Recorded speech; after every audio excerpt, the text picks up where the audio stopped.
Well, greetings and salutations, everybody. Welcome to my YouTube channel. My name is John Campea, and this is our special open spoiler discussion of Falcon and the Winter Soldier, Episode 3. We are, of course, a few days late. You guys know I had a health issue last week, and that kind of delayed things. Then we were going to do it Sunday, and then I couldn't do it on Sunday. But now, better late than never, we're here to talk about Falcon and the Winter Soldier, Episode 3. Now, in case the title of this video did not give it away, this is going to be a fully open spoiler format for Falcon and the Winter Soldier Episode 3. If you have not seen Falcon and the Winter Soldier Episode 3, even though it came on like 3 or 4 days ago, then I highly encourage you to come back and watch this after you've seen that. Okay, let's get into it. Now, I really want to spend the entire day taking your observations, theories, thoughts, and questions about Falcon and Winter Soldier Episode 3. But let me start off just by giving you my quick thoughts. Okay, quick thoughts. Again, action sequence in the bar where Bucky just takes a whole bunch of fools down. That was gold. Like, so far we are 3 episodes in and we've had 3 really good action pieces and all a little bit different from each other. Like, there was the full aerial one in Episode 1. We had the fight on top of the trucks in Episode 2. We now have Bucky kind of going a little bit Winter Soldier and everybody in the bar in Episode 3. I've really liked this. I like where they're going with that. I love the introduction of Zemo, reintroduction of Zemo, you should say. They kind of retconned him a little bit because they never portrayed him in any way that he was like this super wealthy dude in Winter Soldier, but that's fine. He's the Bruce Wayne of Sokovia, apparently, with his own little Alfred on the plane. So, okay, whatever. There you go. It worked for me. So that was fine. What else? Oh, yes. So there are a number of good things, but I'm not going to lie to you. This was my least favorite episode. I still liked it. Don't get me wrong. I like the episode, but it is my least favorite of the episodes. And one of the reasons is it just kind of skipped around with great convenience and coincidence a little bit loosey-goosey. Like, for instance, one of my biggest problems with the show, my absolute biggest problem with the show so far happened in this episode, where it's like, in the show so far, they have showed us that Sam Wilson, Falcon, he's an Avenger. He saved the world. Everybody knows who Falcon is. Whether it's the bankers, the cops. Oh man, I didn't recognize you for a second. Little kid on the street. Hey, you're Black Falcon. I love that line. I thought that was great. You're Black Falcon. That was great. And yet suddenly he shows up in Madripoor, wherever you pronounce it, and nobody recognizes him, including the crime lords, have no idea who he is, and totally believes he's Smiling Tiger, right? Nobody stopped saying, wow, Smiling Tiger sure does look like the guy who saved the world. And nobody knew who he was. Nobody even had the remotest guess. And I thought, okay, well, that's pretty bloody ridiculous. Like, even without those scenes earlier in the series showing us that people just recognize who he is, even if it wasn't for that, he's an Avenger. The world knows the Avengers. Anyway. That was kind of lame. That part was kind of lame. But then again, it was just jumping around a little too convenient for my taste. Like, they're just suddenly there in Madripoor. Oh, Sharon Carter just happens to be there and able to save them. By the way, I have a slight theory that Sharon Carter might be Power Broker. I'm not even kidding. I wouldn't put money on that. I don't think it's like a 50 or 60% chance. I think it's like a 15% chance, but I'm willing to put 15% on the over and under that Sharon Carter may be the Power Broker, but probably not, but I'll give it a 15% on that. So we'll see where we go. So anyway, but yeah, but a lot of good things too. I mean, my whole life was given purpose seeing Zemo dancing in the club. Come on. That gave meaning to all of our lives. That one scene gave meaning to everybody's life. So that was a lot of fun too. Again, I loved his butler on the plane. So yeah, and all of a sudden Zemo's not such a bad guy. But I gotta say, it was obvious. I mean, it was obviously incredible that at the end, and I never quite know how to say this properly, pronounce it. It's A-Y-O, A-O.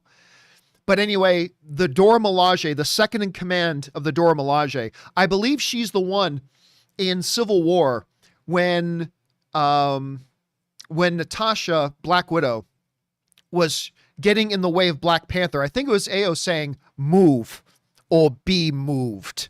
I'm like, oh, that's a pretty good line. And of course, she's popped up here and there and other things as well. Having her show up at the end was great narrative consistency, because you're damn right, Wakanda would have an issue with Zemo being out of prison. Because I get it. With Winter Soldier, it wasn't anything personal. I needed you to get to a necessary end. I get that, fine. But to Wakandans, you murdered their beloved king. You murdered their king. And what is the whole purpose for the existence of the Dora Milaje? The personal guard to the king. And they were probably the first Dora Milaje in generations that lost a king to an assassination under their watch.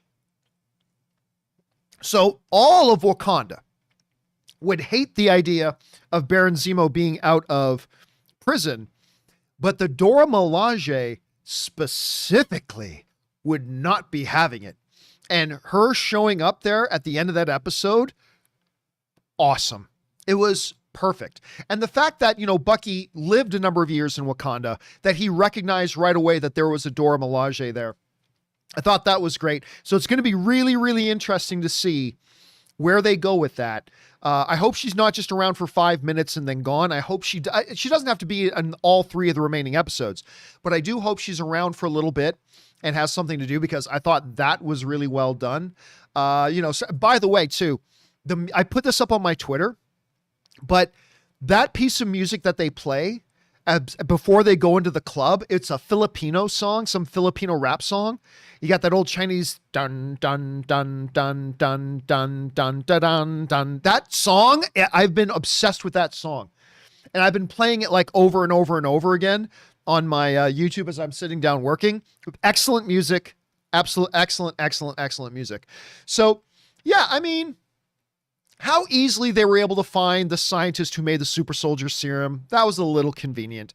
The fact that there was absolutely no guards there, that was a little convenient. The fact that he just had all the answers for them, that was kind of convenient. I mean, so, yeah, whatever.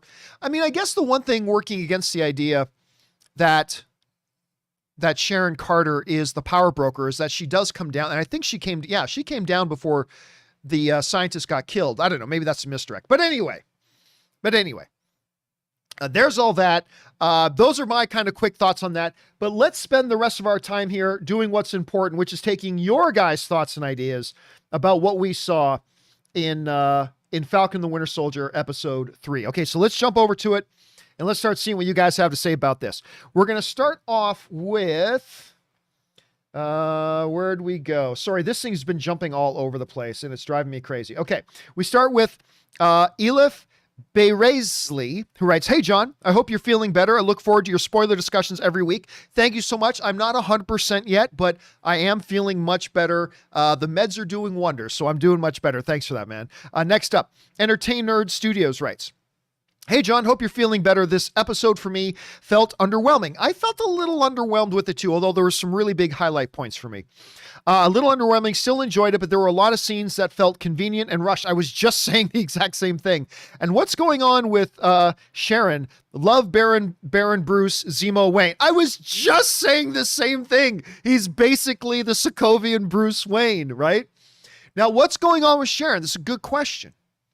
I suspect she may be more bitter than they're letting on.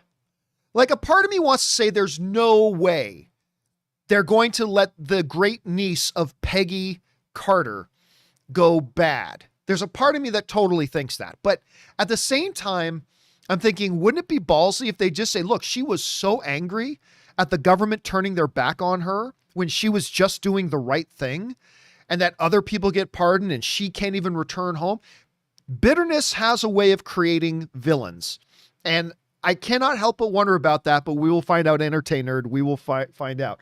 All right, next up, Jetfire97 writes, "Zemo has been my favorite MCU villain since Civil War. Hearing him say the code word so calmly along with his fist pumping and final outfit was awesome." I gotta admit, him pulling out the mask and putting the mask on was pretty sweet.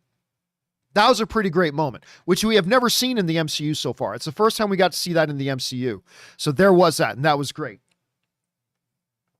Hearing him say those lines, yeah, I wanted to hear him say Endgame too, but whatever, or Homecoming. I want to see him say Homecoming, but that was pretty cool. He's like, it doesn't work anymore. I know, it's just so cool, so calm, so methodical.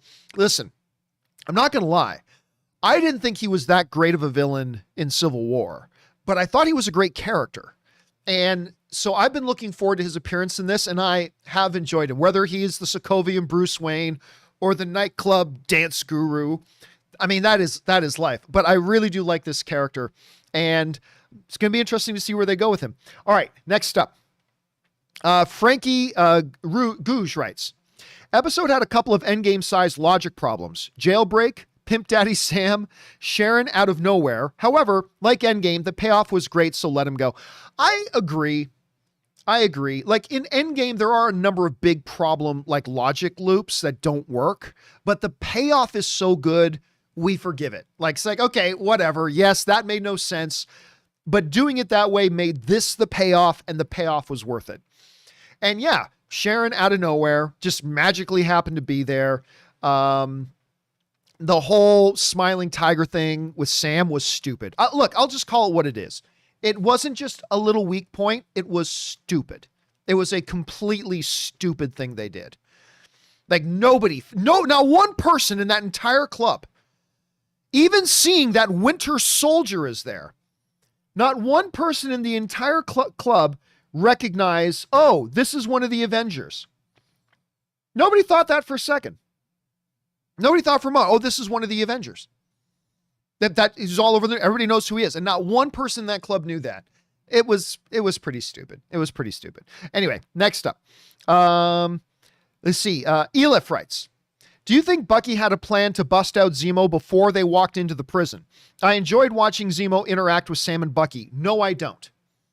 I think the plan that Bucky recited to Sam was the plan that Zemo came up with. Like, obviously Zemo, who is a next level genius and a tactical genius, and been in that prison, he would have been thinking about this for a long time. Winter Soldier would have no idea what was going on inside that prison and how the inner workings of it go. Zemo would have an idea of it. So I have a feeling Zemo you said to him, you got to get me out of here. And he said, okay, well, if we're going to do that, how are we going to do it? And I think Zemo told him the plan, and then Bucky just went and told the plan to Sam. But I don't think Bucky came up with the plan. I think that was Zemo's plan. They don't say definitively in the show whose plan it was, but I got to believe it was Zemo's plan. At least that's my guess. At any rate. All right, next up. Frankie Gouge writes, Daniel Bruhl is one hell of an actor. He absolutely is. He's an Oscar. To me, he's an Oscar level actor. He is an Oscar level actor. If you've never seen the movie with him and Chris Hemsworth, directed by Ron Howard, it's the race car movie. And you guys, I think, was it called Rush? I think it's called Rush. You guys in the live chat, if you remember. But there's this race car movie based on a true story with Chris Hemsworth and Daniel Bruhl, directed by Ron Howard. It's really, really good. And you guys, oh yes, it is called Rush. Thank you guys. Thank you to DB and Richard and James and Rylan and Jay and everybody else in there. So if you want to see how good of an actor Daniel Bruhl is, go watch Rush, because he's amazing in it.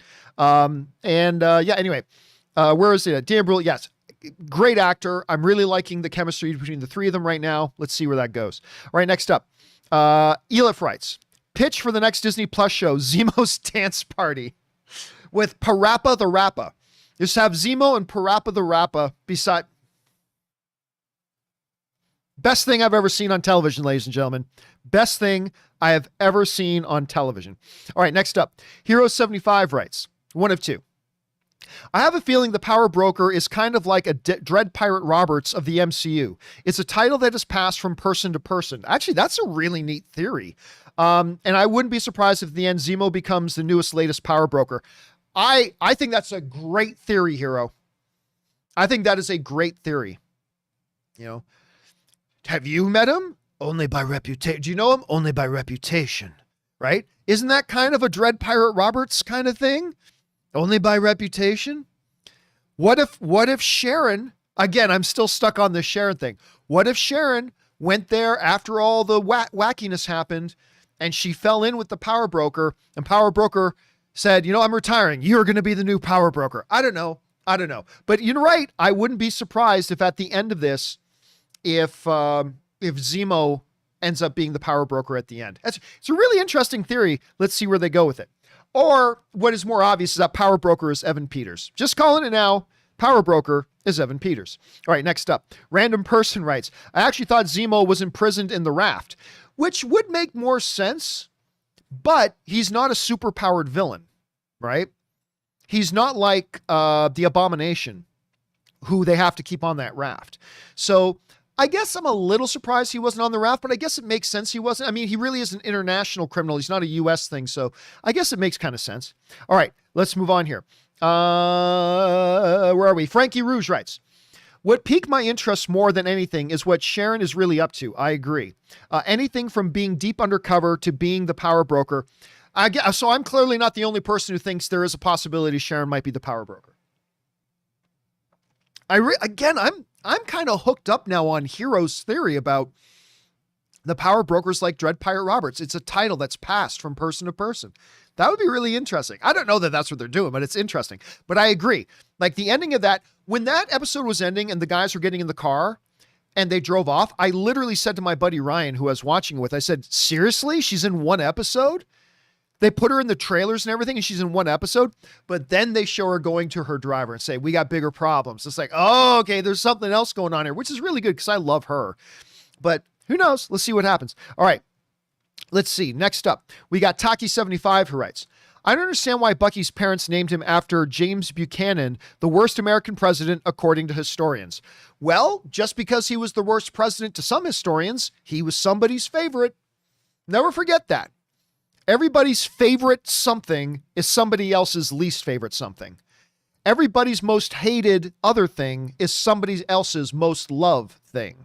Never forget that. Never forget that. All right, Frankie Rouge writes, last scene, possibly the trio becomes a foursome. Maybe. Unless, of course, she is the power broker or she works for the power broker. I don't know. There's a lot of possibilities on the floor here. A lot of possibilities on the floor here for us, Frankie, for us to consider and engage in. All right, next up, Ryland Holman writes, I think Sharon might be working for Walker. That's an interesting thought. Actually, now that you say that, think about this. When the new Captain America, when the Walmart Captain America and Battlestar break up that safe house where the Flag Smashers were, and they're walking out, what does Walker say to Battlestar? He says, we need somebody who's got a better hand, right? Remember he says that? I assumed they were talking about we need, Bucky and Sam. Maybe he was talking about Sharon. Maybe Sharon's working for Walker in exchange for a pardon, which is what she really wants. That's not a bad theory, Ryland. All right, next up. Gabe Campbell writes, I said last week, and I'll say it again, the action is movie level quality. It absolutely is. This was my favorite episode. I'm glad it was your favorite. It was my least favorite. I still enjoyed it. It was my least favorite so far because of all the logic problems and wonderful coincidences. But the action is in all three episodes. The aerial scene, the truck scene, this bar fight scene. The action is absolutely cinematic. They're absolutely going full out with their action sequences. And we knew coming into Falcon and Winter Soldier that unlike, say, WandaVision, that Falcon and Winter Soldier was going to be more, straightforward comic book action-y sort of thing. They're putting some mystery in there too, but the action has not disappointed on any level, Gabe. I've really liked it. All right, next up. Gabe also writes, I don't want to go crazy with speculation, but I think Black Panther himself may show up. I really don't think so. The showrunner did say a surprise that may make fan cry is coming up.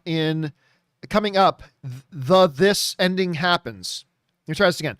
The showrunner did say a surprise that may make fans cry is coming up. This ending happens. I've heard some people speculating that we could see Chadwick Boseman in there. I really don't think so. I really don't think that's possible. I think logistically it's not really possible. Now, again, I believe they weren't finished shooting when Chadwick Boseman died. I think they hadn't finished shooting Falcon and Winter Soldier when Chadwick Boseman died. However, Chadwick Boseman at that point in his life, what we now know is that for months prior to passing away would not have been in the condition to go and shoot, a scene and things like that. So I think I don't think it's probable. I think it's probably very, very unlikely. However, if he did make some sort of an appearance, if they were able to get him on film for the show, I mean, how special would that be? That would be incredibly special. Again, I really don't think that's realistic. I don't think we should expect that at all. But I mean, it's not impossible. It's not impossible. And if they did, it would be very, very special. I just don't think it's practical or realistic to expect that. I just don't think it is. But anyway, we'll see. All right, next up. Let's see. Andy Brake writes, I think Zemo is a great villain. He defeated the Avengers long before Thanos. He had them torn apart by the end of Civil War. The Accords wouldn't have. Sorry guys, this stuff is jumping all over the place all the time. The Accords wouldn't have done that alone. Zemo's plan succeeded. By the end of Civil War, the bad guy won. I understand a lot of people's sentiment on that. I completely disagree. Really, like Zemo did a little bit of nudging here and there, but for the most part, all of the groundwork that led to the disintegration of the Avengers was already there long before Zemo. Zemo didn't arrange for Bucky to murder Tony's parents. Zemo didn't do that. That was already there. That was already a thing. The Sokovian Accords was already something that was in motion before he sent what's Frank Grillo's? I keep forgetting Frank Grillo's character's name. Crossbones? Crossbones? I'm gonna say Crossbones. Correct me if I'm wrong. But the Sokovian Accord stuff was already in motion prior to that happening. Like the events of Avengers: Age of Ultron, with the disaster that happened there, that ultimately is what set everything into motion with the Sokovian Accords. All this stuff was coming. Did Zemo, did he speed things along a bit by planting a bomb to destroy the UN? Yeah. But, I mean, really, almost everything else that was a significant pivot for that to happen were things that were already in place that had nothing to do with Zemo. That's why I love the character, but I really didn't think he was all that influential of a villain in that movie. And I know there are a lot of people who disagree with me on that, and that's totally cool. Totally cool, but that's just the way, when I watched the movie, that's just how I saw it. Now, if you had convinced me that Zemo had been able to go back in time and arranged for Bucky to murder Tony's parents before he was ever Iron Man, if you had told me that Zemo was the one who masterminded Ultron coming into being and causing the events of Age of Ultron, then I'd be more on board with it. But the fact of the matter is all the major pieces and the major pivots were things that had nothing to do with Zemo. And that's just my take on it. Not everybody agrees, and that's okay. We're all allowed to have different opinions on that. All right, next up, we got James Argento writes, who ends up with the shield? That's the big question. I now think Falcon and Winter Soldier will share the burden of being the new Cap. Also, Sharon seems like she could be a Skrull now. I get that's a possibility. A Skrull Sharon is a possibility. Now, to what end and what purpose, don't know, but I'm going to go on a limit. I don't think she's a Skrull. I don't think that's a possibility here. I'm sorry, not possibility. I don't think that's likely here, but it's definitely a possibility. I think there is clearly something up with Sharon, though. Now, as far as at the end, I still don't think, with all of his background, I do not think they can have or say that Bucky can even be a Cap. I don't think they can do that. Sam, I don't like the idea of Sam being Captain America either. I don't think anybody should be Captain America other than Steve Rogers. That's it. Somebody else can carry the shield and carry on the legacy, but nobody else should have the name Captain America. Again, I know others disagree, and that's fine. I don't mind Sam changing his name and carrying the shield, but not to Captain America. I think there's logical problems, but I don't mind the idea of Bucky picking up the shield and calling himself something else, but not Captain America. Steve Rogers is Captain America is Steve Rogers is Captain America is Steve Rogers. At least that's to me, but that's my take on it. All right, next up. But I still believe at the end of the show, Sam is going to end up with the shield. All right, next up. Cam C writes, John, it's confirmed Sharon Carter is Galactus. Couldn't you tell? But in all seriousness, my buddy and I were watching and he got suspicious vibes from her. That plus these power broker theories. I'm curious, what are your thoughts? Again, look, I'm not saying I'm willing to put money on it. And I know people are going to misquote me and say, Campea says Sharon Carter is power broker. I'm not saying that. I'm just saying I never would have thought it before watching the show, but after watching the episode, I suspect there is a chance she might be power broker. I think there's a chance. Now, there are a couple of things that really work against that theory, not the least of which that the scientists didn't seem to recognize her when she went down into the lab. That's a big problem for that theory. That's a huge problem for that theory. But again, I still think there is a chance. I don't know, though. We'll see. But maybe she's Galactus. Maybe she's, Pietro. Maybe she's Quicksilver from the Fox X-Men universe. Maybe she's Mystique from the X-Men universe. And Kevin Feige is crossing over the X-Men into Falcon and Winter Soldier. I don't think that, but there are people thinking it. Just saying. All right, thanks for that, Cam. Appreciate that, dude. Galactus. That's it. It's confirmed. Sharon Carter is Galactus. Love it. All right, next up. Adam Vasquez writes, what if the power broker is Mephisto? It's got to be Mephisto. I cannot I know what it was. I'm never going to be able to find it now. Somebody sent me a picture. All right, I kid you not. Somebody sent me a picture of Rhodey, War Machine, at the beginning, episode 1 of Falcon and Winter Soldier. And he's kind of furrowing his brow, right? But right in here, his skin folds in such a way that it kind of looks like the letter M. I'm not kidding. So he's kind of like this, and it forms like a letter M. And somebody took that, put a circle around it with an arrow towards it, and it said, confirmed, Mephisto. So just something to keep an eye on.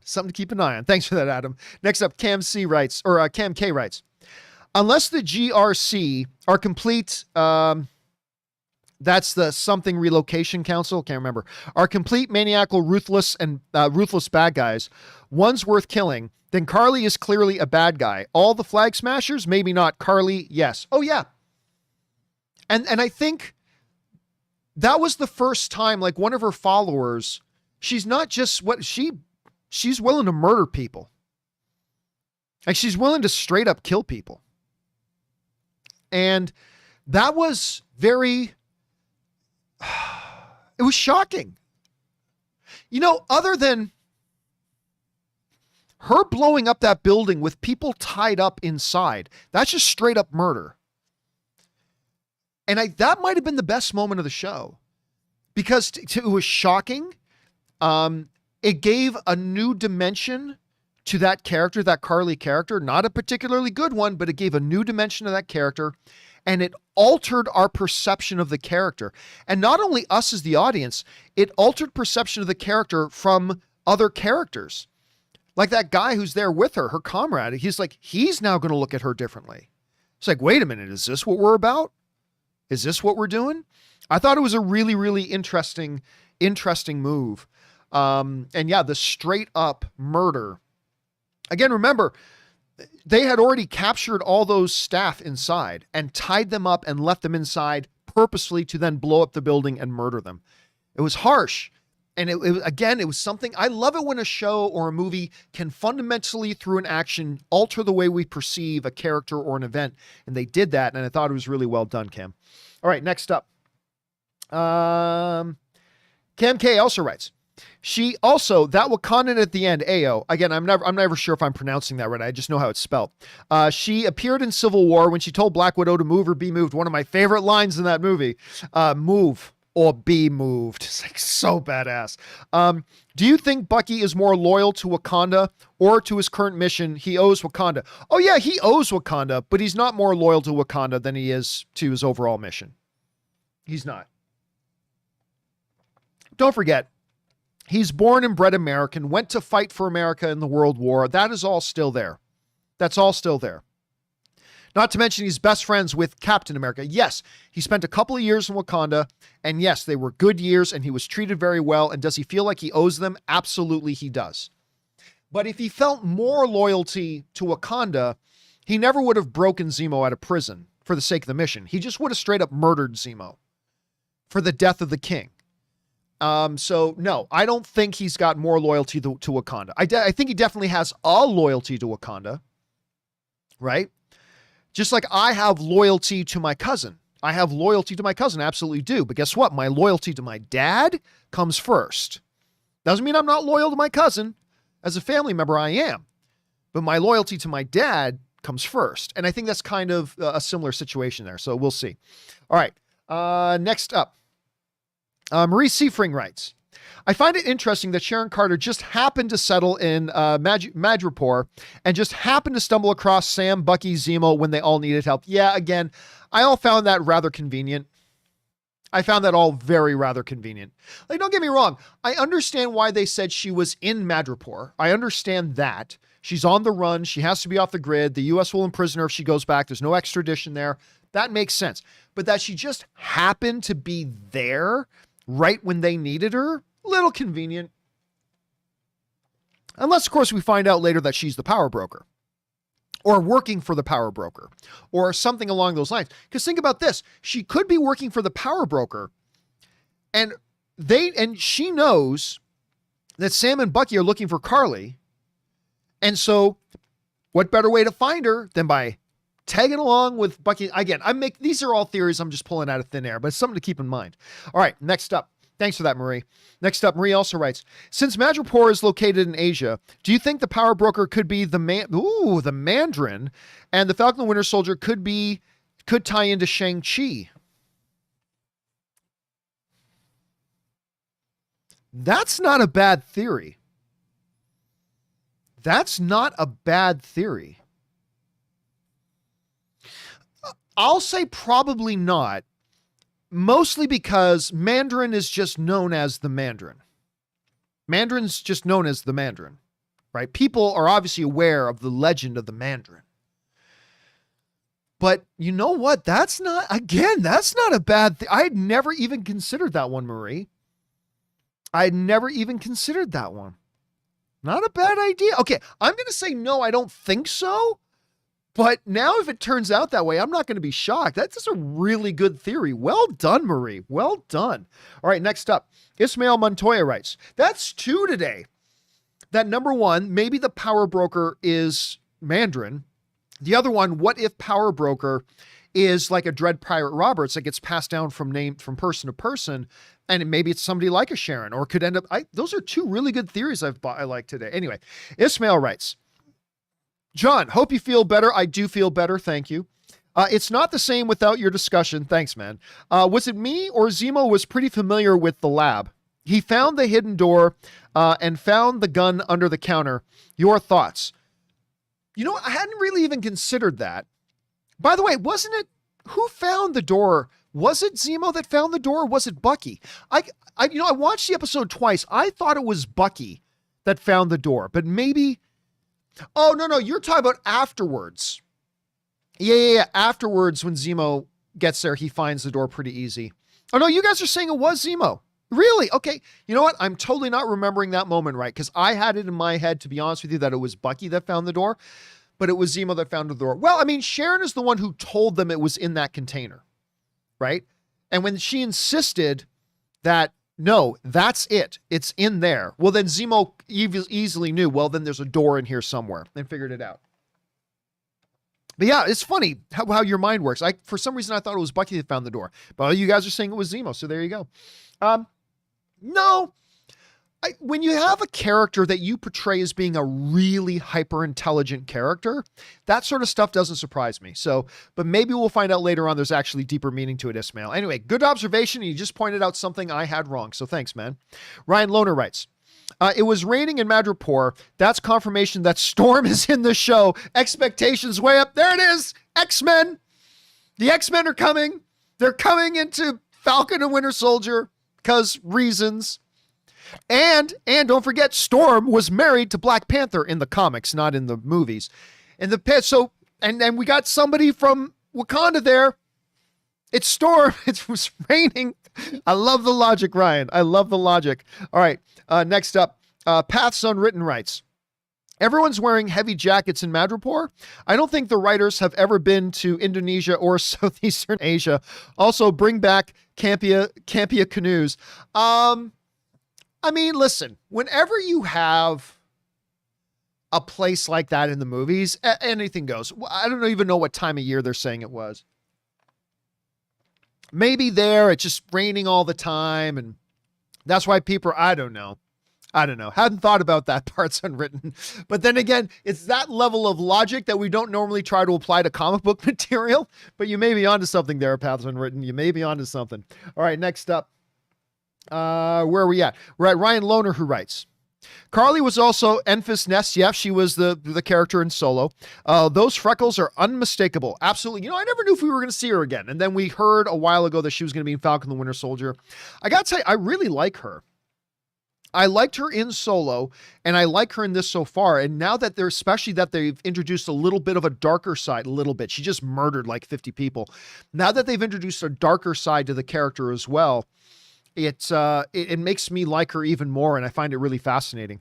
All right, next up, Tyler Pfeiffer writes, Daniel Bruhl stole this episode from me. He kind of did. I loved his dance. Definitely has something up his sleeve, though. Oh, no doubt.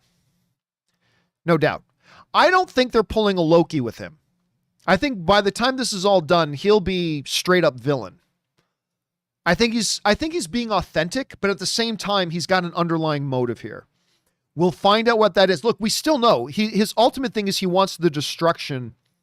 He wants the destruction of the Avengers. He still does. He's very clear about that. He still hates the Avengers. He thinks there should be none of them. They should be destroyed, all that kind of stuff. And I think we're going to find out that he is on Sam and Bucky's side here, but he's also playing it for his own agenda. He wants them to catch, and destroy these super soldiers. But he also has another agenda at play, and I think we're going to find out what that is a little bit later on. All right. Tyler also writes, this is probably a misdirection, but is Sharon working for the power broker? She seems to be in a dark place. I think I think there is a small but clear chance she is power broker. Again, small to 15%. But I think there's a very good chance that at minimum she may be working for power broker. I'd put that at like 35%. I think there's a decent shot of that, man. I really do. All right, next up. Again, I'm not saying it's over 50%, but I think there is a legitimate possibility. Patrick Conway writes, I enjoyed seeing the contrast for life in Sokovia for Zemo compared to Wanda. It makes me want to see their dynamic together. Could have been interesting. Again, I just love the fact that I was royalty before you Avengers blew my country to hell. And it was actually kind of sad too, because as he's talking about, I saw that my country no longer exists. My country was divvied up and split up amongst other countries surrounding it. Now my country's not even on the map anymore. One of the things that I appreciate about the MCU is they never justify the actions of the villains, but they let you empathize with the villains a little bit by understanding what's behind their motivations. Very, very rarely in the MCU is it, I'm evil, so I'm going to do evil things because I love evil. It's very, very rarely. It is that sometimes, but rarely. Usually they actually are individuals with motivations. And you kind of get and understand, you get Zemo's motivations here. The Avengers are indirectly responsible for the death of his family and the destruction and elimination and eradication of his country. He's a little pissed. All right. Anyway, next up, we got Dino Vader writes, one of two. The third episode was the weakest. I personally agree. The scene how Zemo breaks out, just stupid, and suddenly he is rich and Baron Zemo. That's not what MCU had told us in CW. Hey, listen, let's move on to part 2 of 2 first. Part 2. And I also don't know what this show wants to be. Buddy comedy, tragedy, action, or conspiracy. Zoo much and confusing. Probably mean too much and confusing. I agree. Listen, they clearly were doing a little bit of retconning on Baron Zemo's character. They were clearly doing some retconning on that. Because they never implied in Civil War that he had a lot of wealth and resources. That was never, ever hinted at. As a matter of fact, they made implications directly the opposite of that. So, yeah, they decided to do a little bit of retconning. Absolutely true, they did. But I think...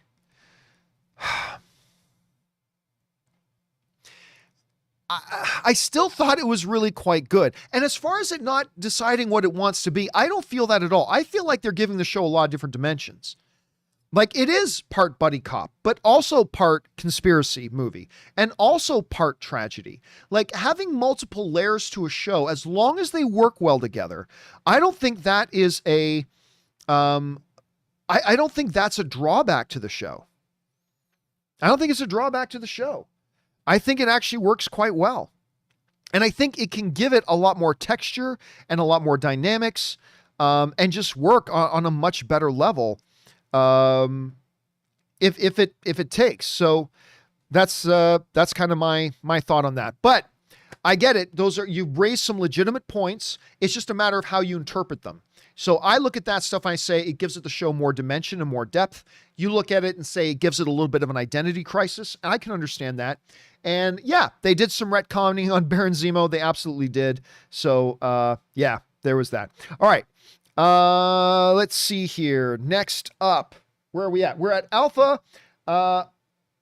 Drug. I always mispronounce your name, man. Sorry, Alpha. Writes, I agree on Buck's power level, although during their first fight on the street, Cap wasn't holding back. He didn't know it was Bucky and actually struggled. Sure, but ultimately Bucky ran. Winter Soldier ultimately ran. Right? So yeah, it's not like I think, because they are both super soldiers, it's not like I think Cap can just walk in and wipe out Bucky in 15 seconds. It's not that I think that. Not to mention, I mean, Cap was really caught off guard by this individual and what he was. But at the end of it, he did have to run. He did have to run. All right. Let's see. Next up. We've got, you know what? Give me 1 second. I just want to double check something to see. I want to make sure, because we had a little bit of a jump. So just give me 1 second here, guys. Frankie, Hero, Bucky's parents named after that, blah, blah. I just want to make sure, because the way the question page is jumping around, I just want to make sure here for a second to make sure I'm not skipping anybody's questions. So just give me a minute. I just want to make sure. Mephisto, Marie Seafring's question, Isaiah, Pass Unwritten, Ryan, Tyler, Patrick, Dino Rider, and Alpha. Okay, yeah, we're right. We're good. We're good so far. Just going to keep half an eye on that to make sure we're all good. All right, next up. Hank Jones writes, I swear to God, the Wakandans might have the best music cue ever. The music of everything about Wakanda is amazing. Like in Black Panther, look, everybody talks about the soundtrack, because yeah, all the songs in Black Panther are great. But what was even better than the soundtrack in Black Panther was the score. The score in Black Panther, which by the way is the same guy who composed the score for Mandalorian, is absolutely fantastic. Absolutely fantastic. So yeah, the music for all the Wakanda stuff is always top notch. Okay, let's see here. That was Hank Jones. Croliox writes, so John, with 12 vials of super soldier serum left, do you think either Sam or Party City Captain America will end up taking one and become a super soldier, or probably both? That's a good question. Because the Flag Smashers took the final 20 vials there were. They've used 8 of them, which means they should have 12 left. Does Sam actually end up taking it at the end? That's a good question. Or maybe John Walker. Maybe John Walker. Maybe Walmart Captain America, Party City Captain America takes it and becomes a legit hero. Maybe. Or they get destroyed. I think Zemo clearly wants them destroyed, but I wouldn't be surprised at all if Sam has to save people, but he doesn't have the strength to do it, and he decides to take the super soldier serum and go do something about it. Maybe. I mean, I think I would be disappointed in them because not having superpowers is part of what makes Sam who Sam is. It's a part of what makes Falcon unique. If we're just going to say copy, paste, repeat, there, you're a Captain America now too. I don't know. I'll be a little bit disappointing. I'll consider that a little bit lazy. I'll consider that a little bit of lazy storytelling. But it could also fit into the narrative, so we'll have to see which way they go with that. All right. Let's move on. Good observation there, Krolix. Next up, Sam Fisher writes, I love this episode. Zemo's now much more interesting and one of my favorite villains. And the AO cameo at the end, I knew those were Kamoyo beads. I didn't know what they were. I honestly did not recognize what they were when we started to see Bucky start to follow the trail. And he knew. As soon as he found that first bead, he knew exactly who was there watching them. And I thought that was great. And yeah, I got a kick out of Zemo this episode. I like Zemo way more in this episode than I did in all of Civil War, to be honest with you. But good character, even if he is a Sokovian Bruce Wayne. All right, Sam also writes, a lot of people believe Sharon is the power broker. I don't think so. I think she's working for other agencies as a confidential informant. That could be. I mean, look, the episode ends clearly telling us that there's more going on with Sharon than she's revealed to Sam and Bucky, right? When she gets back and she's got her own driver waiting there for her, and she says, we got more problems, there's clearly something way more going on with her. Now, whether that's because she's working for the power broker, or she is the power broker, or she's working for another agency, or she's literally becoming her own little crime lord. Remember, she is working in illegal art trade. Who knows? We'll have to wait and see. But there is clearly more going on.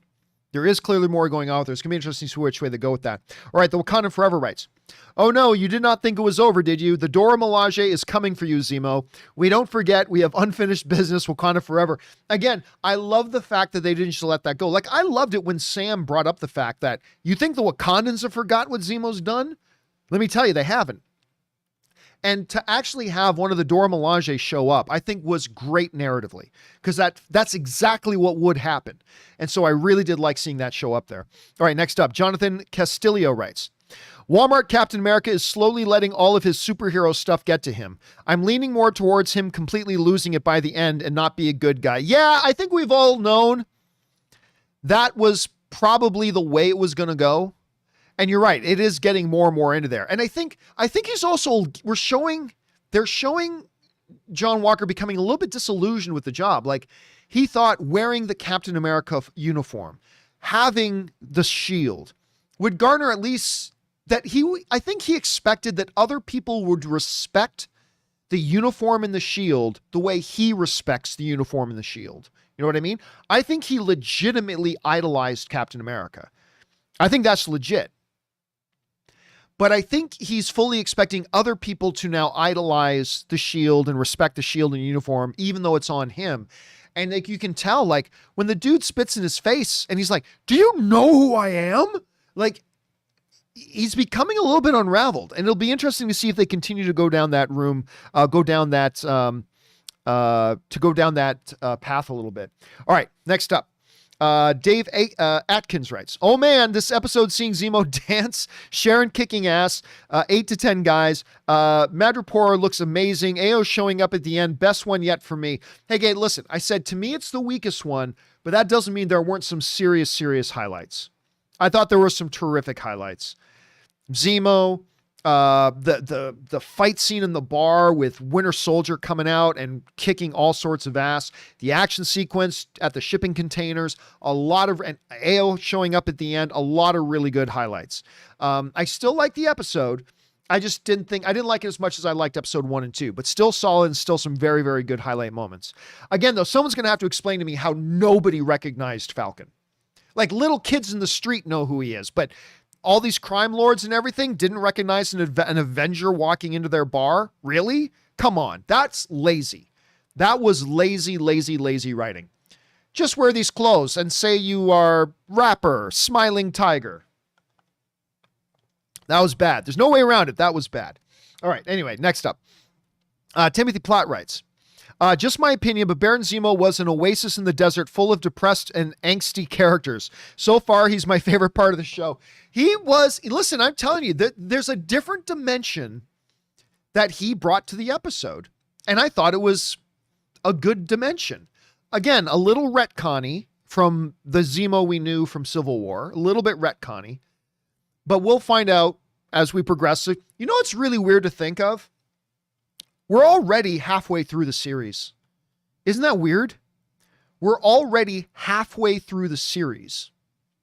Like at this point in WandaVision, we still had 6 episodes to go. We've only got 3 episodes left. But yes, Zemo, Timothy, you're absolutely right. Him showing up did kind of bring a different dimension than was there before. And I thought it's a really refreshing new dimension they've given it. All right. Dave Atkins writes, also, Gio, just wanted to chime in and wish Anne McFilthy a beloved congrats on joining Apple and hope she's doing well. Her thoughts on Falcon and Winter Soldier. Oh, Anne's really liking Falcon and the Winter Soldier. She's loving it. And it was just her birthday this week. This week was my wife's birthday. So we did some celebrating for her birthday. Most remarkable woman I've ever known in my life. And and a lot of you guys sent in well wishes for her birthday. So thank you guys for making my wife Ann feel really special. I appreciate that very much. And all that kind of stuff. But she's really enjoying the show so far. She's really enjoying it. All right, next up. Unbeatable writes, it's confirmed Mel Torme is Mephisto. You know what's funny? Whenever I think of Mel Torme, all I think about is the old show Night Court. That was a show I watched growing up. Was with John Larroquette and Bull and Harry, and I used to like that show a lot when I was a kid. And of course, the main character Harry, his life hero was Mel Torme. I always talked Mel Torme. So whenever I hear the name Mel Torme, that's all I ever think about. Okay, next up. Isaiah Jones writes, God, I love Zemo. God, I love the Dora Milaje. This episode was great. Do you think Zemo will get his hands on the serum and use it like in the comics? I mean, listen, somebody else brought up a great point earlier about there still being 12 vials left. What do they do with them? Does Sam take it? I think that's a distinct possibility. Does Zemo take it? See, there's an interesting thing about that because Zemo seems to be against any sort of superhuman. He's fundamentally against the idea of superhumans. So I don't know if there would be a philosophical conundrum for him to want to take the serum himself, unless he thinks he needs to become the thing he hates in order to destroy the thing he hates. I mean, maybe there's some of that, but that's definitely a possibility there, Isaiah. That's definitely a possibility. And yeah, even though it's only been 1 episode in, I really do like Zemo in this so far. Again, I like him more in this than I did in Civil War. All right. Timothy Platt writes, I thought it was pretty cool when the episode went all John Wick 3 for a while with the bounty going out. Yeah. Again, this show promised to be a more down the line action oriented comic series. And they've definitely done that. Now, they've also had other elements too. There's a little bit of mystery, a little bit of whodunit going on. There's a crime to solve. There's a manhunt going on. There's a buddy copness to it. There's a comedy in there. But at its heart, this is an action series, and they've really been delivering on the action. I think they really have been delivering on the action very, very well. All right, next up. Timothy also writes, I'm more convinced than ever that the new Cap's quest for validation is what's ultimately going to turn him evil. Listen, it's a trope in comic material, but it's true. It's these other vanities that will often lead them down the wrong path, right? And I think you're right. I think there's some disillusionment with him. I think he's going to become more disillusioned as he goes.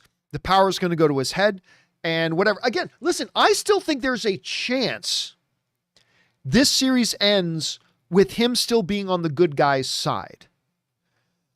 I still think there's a chance for that.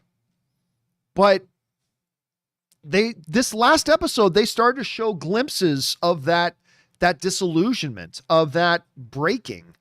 And it's going to be interesting to see where they go from there. It's going to be really interesting to see where they go.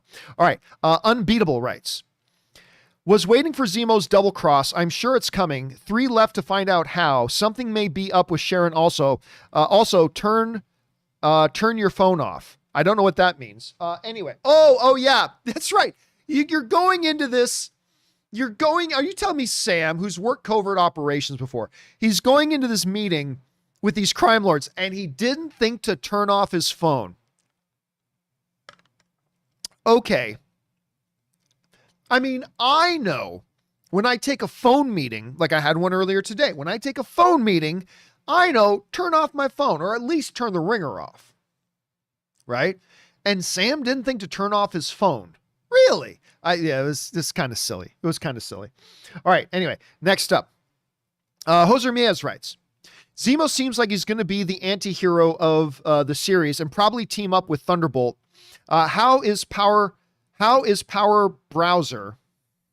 And will Zemo become Citizen V? I look, you can go down the line on a whole lot of different things and then the comics and say, could he do this? Could this happen? Could this happen? Could this happen? Of course, 80% of stuff that happens in comics, they never actually do in the MCU. So I think we're getting about 3 or 4 steps ahead of ourselves. For now, the big thing is, when and how does Zemo reveal his true motivation? His ulterior motive, if you will. When does that get revealed? And what is that ulterior motive going to be? I don't think he's going to end up this series as an anti-hero like Loki. I don't think we're going to get that. I think we're going to get something different. But what is that ulterior motivation specifically? Is it to get his own hands on the serum? Maybe. I think philosophically there's problematic, but there could be rationale for it. Or maybe it's something else. We'll find out as we get closer to it. All right, next up. Casey McNatt writes, 1 of 2. Some people probably will already have sent this theory in, but I believe that Sharon is the power broker. We were just talking about that. She took about 10 to 15 guys all by herself, and she seemed a little too concerned that Zero, probably means Zemo, just killed the asset. Maybe I'm looking into things too much, but she is suspect. Again, I buy in 15%. 15% I buy into the possibility that Sharon could be power broker. But again, there's a big argument against that in just what you said. The scientist was there. He was working for the power broker and didn't recognize her at all when she came in. So that is a big, big counter argument to Sharon being power broker. Of course, it's still possible. It's still possible. Or maybe she's working for power broker, or maybe she's working for a competitor. Maybe she's the Dread Pirate Roberts. I don't know. Maybe she's got her own little Andre the Giant somewhere hiding around the corner. It's a Princess Bride reference. Anyway, we'll have to wait and see. Okay, next up. Cam K writes, 1 of 2. One thing that I don't get is the problem some people have with the tonal shifts.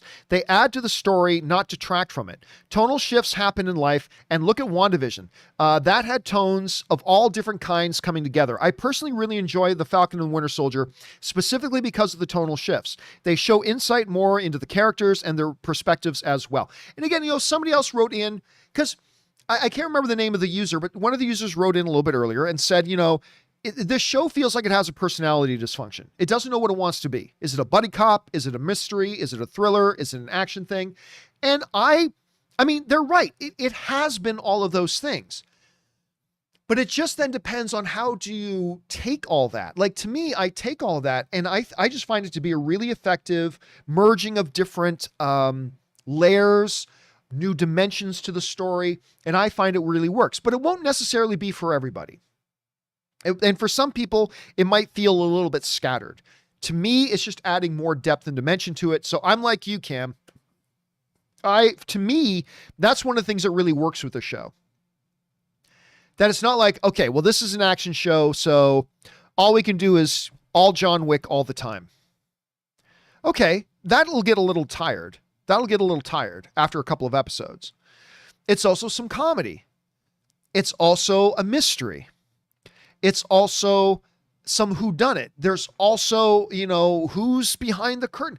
I mean, it merges these things, and for me, it works. So I'm like you. But again, I respect that there are other people who see that and it just makes it feel, like I said, disjointed or a little confused. And I understand that and I respect that, but for me, it makes it work even better. So I'm like you on that, Cam. Thanks a lot for writing that in, man.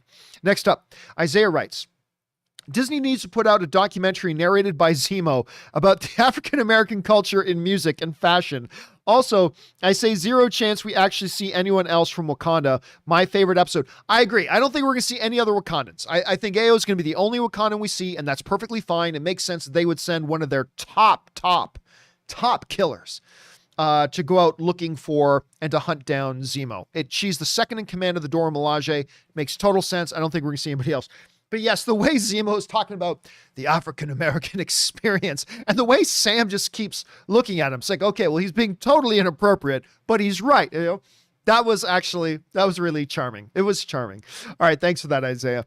Next up, Evelyn writes, Zemo's dance will live rent-free in my mind forever, man. Forever. How could you not love that? That was the whole show right there. That was the entire episode right there. They made the whole episode worth it.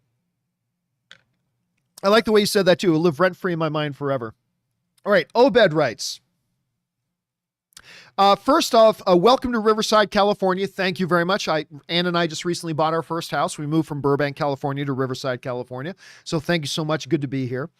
Second of all, do you believe that Sharon ends up being the big bad at the end? And that's something we've been talking about, right?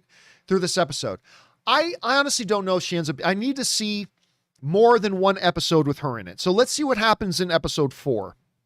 But there's clearly something going on, right?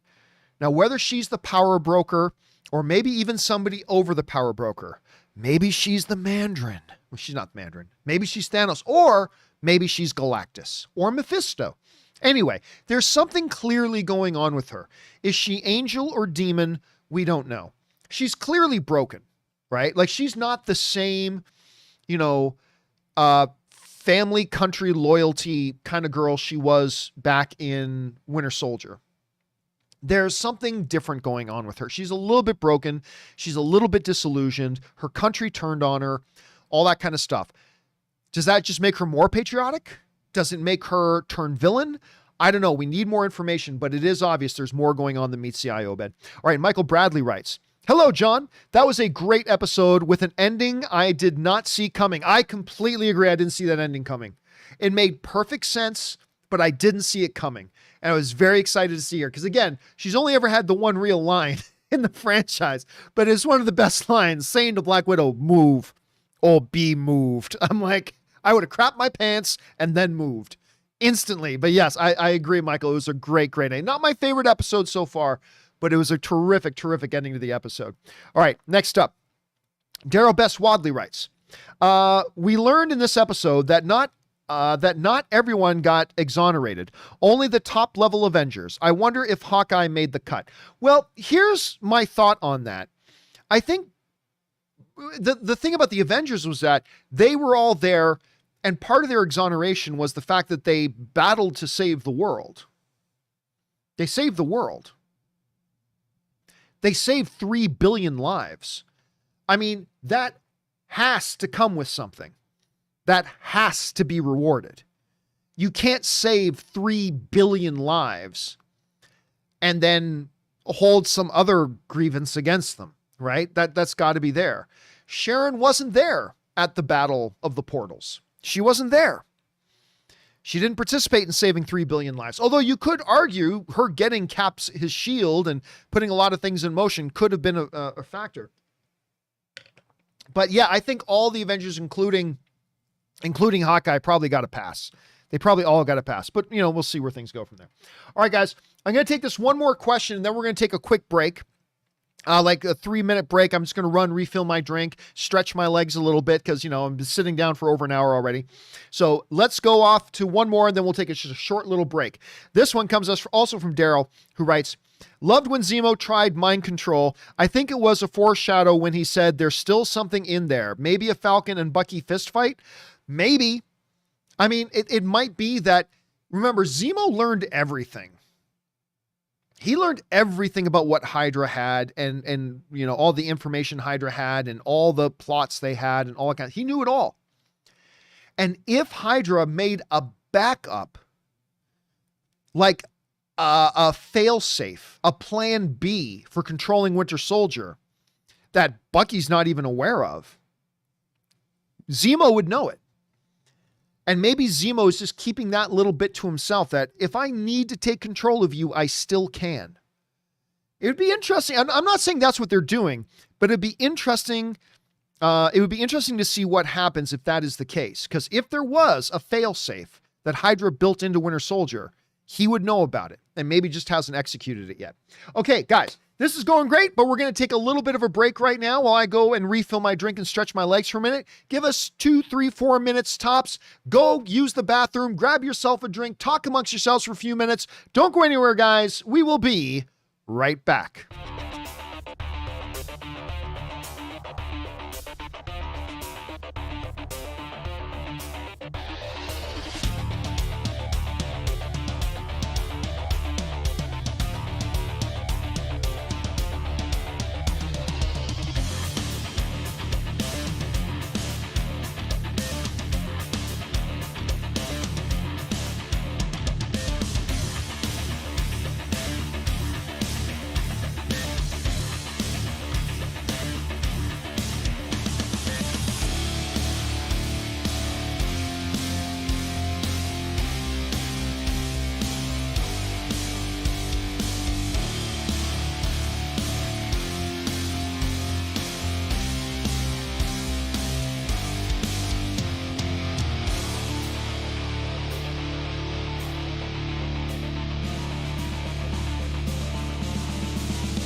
All right, guys, and we are back. Thank you so much for your patience and indulgence. I took a break there. I'll probably take another break in an hour or so. But for now, let's get back to your thoughts, observations, theories, and questions, shall we? Going on about Falcon and Winter Soldier. And we go on now to Daryl, who also writes, after the reveal at the end, do you think we'll see any cameos from the cast of Black Panther, Shuri, Okoye? P.S. Sam should ask Zemo for a loan. Hey, you're rich, can you help me pay off my boat? Honestly, I don't. I think what one of the earlier writers wrote in is correct. I think AO is going to be the only Wakandan. She's the only Wakandan you need there. But I do think she will be the only Wakandan there. Now, it'll be interesting to see if Shuri pops up or whatever, but I have a feeling this is the only cameo from Black Panther. We'll find out. We got 3 episodes left. Maybe there could be more, but if I had to bet $1 right now, I would guess that this is probably going to be the only cameo. We'll see how that goes. All right, Amanda Burns writes, Did you see Zemo eavesdrop on Sam and Bucky's conversation about Isaiah? I bet he tries to kill him. Maybe, because again, philosophically, he does not like the existence of these people. He does not like these superheroes being in existence. Now, of course, Isaiah is retired and out of the game. So I'm guessing Zemo doesn't go after him because he's a non-player and has been a non-player for decades. And now he's an old man just living his own life in his house with his grandson. Let him be. So it is possible, and it would make narrative sense if Zemo decided to go after him, but I got a feeling he'll consider him a non-issue, and probably, I don't think we'll see that, but you never know. It's an interesting observation, man. I hadn't even considered that. So possible, but I'm going to guess no. All right, Ryan Lohner writes, I really love that Zemo, is still not just a simplistic villain. As long as the hero's goals line up with his, he's happy to help them. I agree. He's not suddenly a good guy. It's just that philosophically, what Sam and Bucky want is also what he wants. But I still believe there is an underlying ulterior motive as well. We don't know what it is yet. We don't know what he's truly after, but I think you're right. I think as long as Sam and Bucky are after something that he himself also wants to have happen, then he's more than happy to help out. Not to mention it gets him out of jail for a little bit too. So we'll see. We'll see ultimately, Ryan, what that turns out to be. All right, David Ullman writes, John Walker, do you know who I am? Me. Yeah. You are doing a terrible job at it. John, notice how he just walks in completely unlike Steve. I'm not sure what you mean by that. Do you notice how he walks in? I don't know what that means. But again, I think you're starting to see him getting frustrated. I think being Captain America is not what he thought it was going to be. Like, they kind of showed that a little bit earlier and said, like, all the shaking hands and press things, I just want to do the job. And Battlestar says to him, this is the job. And I think he might be getting more and more disillusioned with the job itself. It's being Captain America is not what he thought it was going to be. And it could lead to his total breaking point, David. It could totally just lead up to his breaking point. All right, John Salvi writes, the power broker has to be Mephisto. Mephisto, Galactus, Kang the Conqueror, you name it, or he's Magneto. There it is. I solved the puzzle. The power broker is Magneto. All right, thanks for that, John. Next up, Vysotsky writes, Vysotsky writes, John, I'm a little in disbelief how much I love this show. When Bucky had to become the Winter Soldier again, I almost leaped with excitement. Yeah, and wasn't it cool? Okay, again, everybody in the bar recognized the Winter Soldier. It's the Winter Soldier. Oh my God, it's the Winter Soldier. Even even though in other movies it's like, he's just a whisper, a myth, but everybody in there knew who Winter Soldier was. But none of them recognized the Avenger. Not one of them recognized the Avenger. Even though he was standing right in front of their faces. But yes, him kind of leveling back into Winter Soldier mode and wiping all those guys out, especially at the end when he's just holding that guy by the throat and Zemo kind of calls him off and Bucky says to him, are you good? And Sam just kind of, and just moves on, right? I thought that was great. I want to see more of that in the final three. I want to see Bucky go more Winter Soldier as we move on in the next couple of episodes. All right. Evelyn writes, Bucky going Winter Soldier mode was really badass. It was great. Best part of the episode. I want, like I just said, Evelyn, I want to see more of that. Ryan writes, somehow it really seems fitting that in real life, Walker is Ego's son. Of course, Wyatt Russell's dad, Kurt Russell, played Ego, the living planet in the MCU and Guardians of the Galaxy. And I do like that. Somehow it seems fitting that John Walker is the son of Ego. It totally there, Ryan. Nice connection. All right.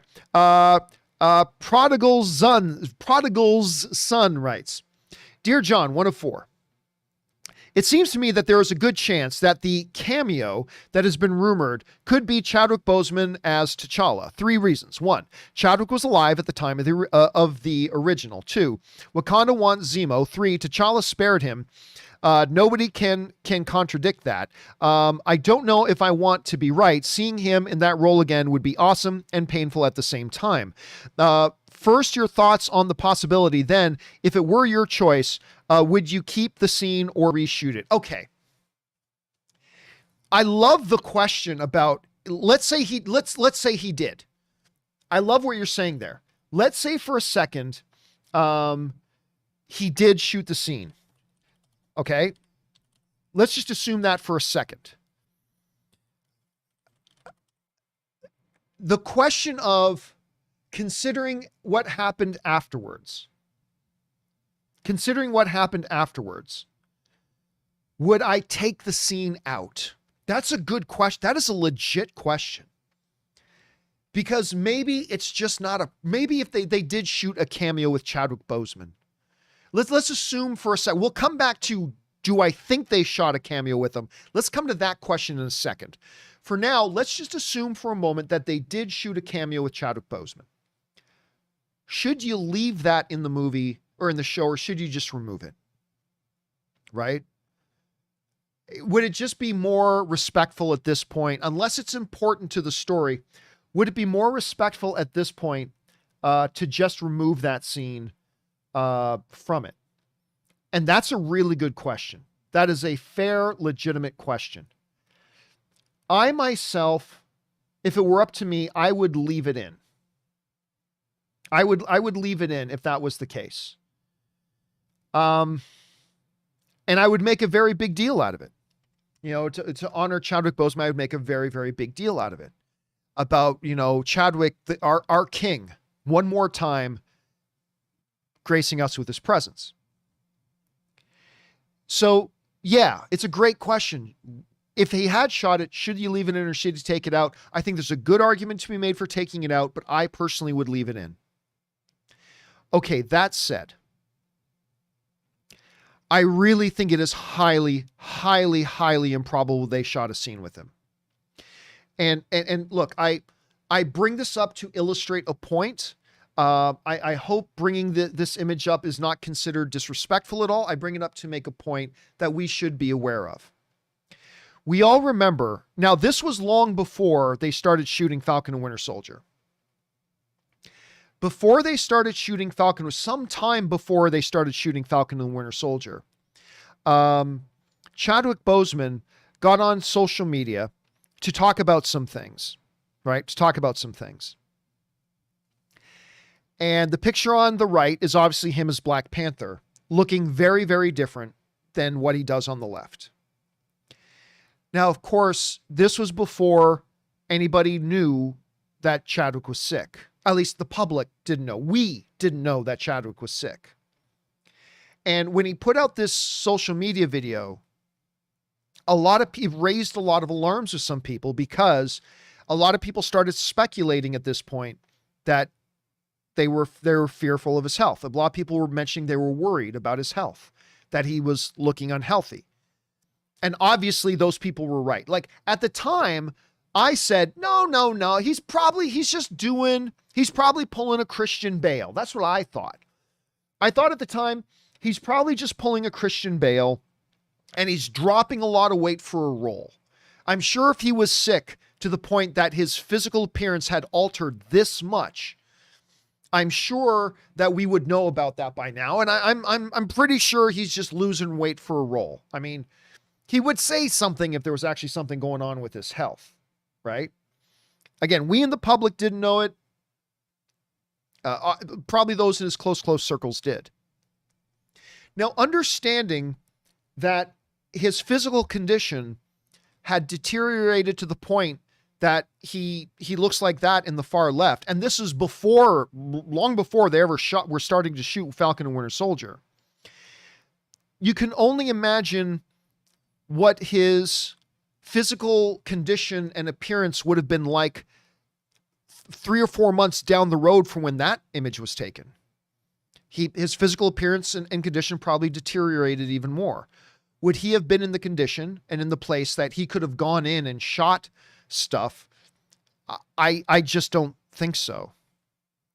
I just don't think so. I mean, I don't think that he would have gone in and shot an appearance as Black Panther with his physical condition being as it is in this image, let alone 4 or 5 months later when his physical condition would have deteriorated even more to go in. So I think it is It is very unlikely. Impossible? No. I'm not going to say it's impossible. It's not impossible. But, you know, Chadwick Boseman chose his privacy. And those around him who work closely with him chose to honor that privacy. And understanding his desire to have that privacy, I don't think being probably in more deteriorated physical condition than he even was in that picture, that he would go in and shoot a thing as T'Challa when he would have looked almost unrecognizable. And so I think understanding his desire for the privacy with that issue and understanding where he was physically at the time, while I do not rule out the possibility he did something and maybe they just CGI'd him to look like his full healthy self, but I think that would be very awkward and very odd and very strange if they did. So I'm going to go out on a limb here and guess that no, I don't think he makes an appearance. And again, don't go, John Campea says it's official. He's not, no, there's a possibility, but I will say that I will be surprised. I would be surprised. So if they did shoot something, I would keep it in. But do I think they shot something? I really don't. I really don't. But if they did, it would be very special. It would be very, very special, but we'll see what happens. All right. Next up, thanks for that, Prodigal Son. I appreciate that, man. Next up, Casey McNatt writes, this episode actually made me like Zemo more than I did in Civil War. Me too. It will be interesting to see if he will wear It will be interesting to see if he will wear they take his character. It'll be interesting to see where they take his character. I agree. Again, I don't think, listen, it is a possibility they're going to give him the Loki treatment where they kind of steer him into sort of being an anti-hero good guy-ish sort of thing, like good guy-ish, like Loki. But I don't think they will. I think at the end of the day, he's going to have his own motivations. If his motivations and agenda lines up with what Sam and Bucky want, great, we can work together. But I also think he has his own ulterior motives, and we'll see what they do. But you're right, Casey. It's going to be interesting to see which way they take him. All right, next up. A random person writes, keep in mind, Zemo is not entirely evil. He just hates enhanced individuals because of the danger they pose to the public. Well, there is that, but also don't forget that in Civil War, when they read his dossier, he was part of an elite Sokovian kill squad, right? Don't forget that little detail. It's not like he was a youth pastor teaching Sunday school in Sokovia when all of a sudden his country got destroyed by them Avengers. He was part of an elite Sokovian kill squad.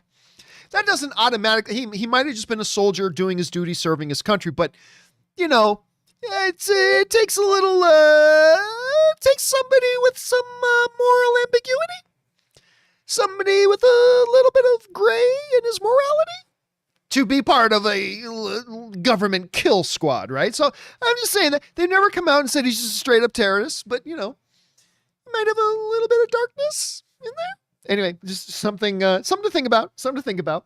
All right, next up, we got J Meister 25 who writes, where do we go? Oh yeah, we got to talk about Sharon Carter and how natural was her being a badass. She used a body as a shield. Well, remember, she is a trained shield agent, right? It's not like Sharon Carter was just Cap's girlfriend for a movie and then all of a sudden she knows Kung Fu like Captain Buckles from, like suddenly Laurel takes 3 night boxing classes in Arrow and all of a sudden she's a superhero, you know, with 50. No, she is a trained shield agent, right? So we shouldn't be surprised, but it was a really, really good, really good scene. I thought it felt natural, felt good. And she wasn't invincible. Like she took her licks in that. She took some heavy shots as well and all that kind of stuff. It was just a good action sequence. I really liked it. All right, next up.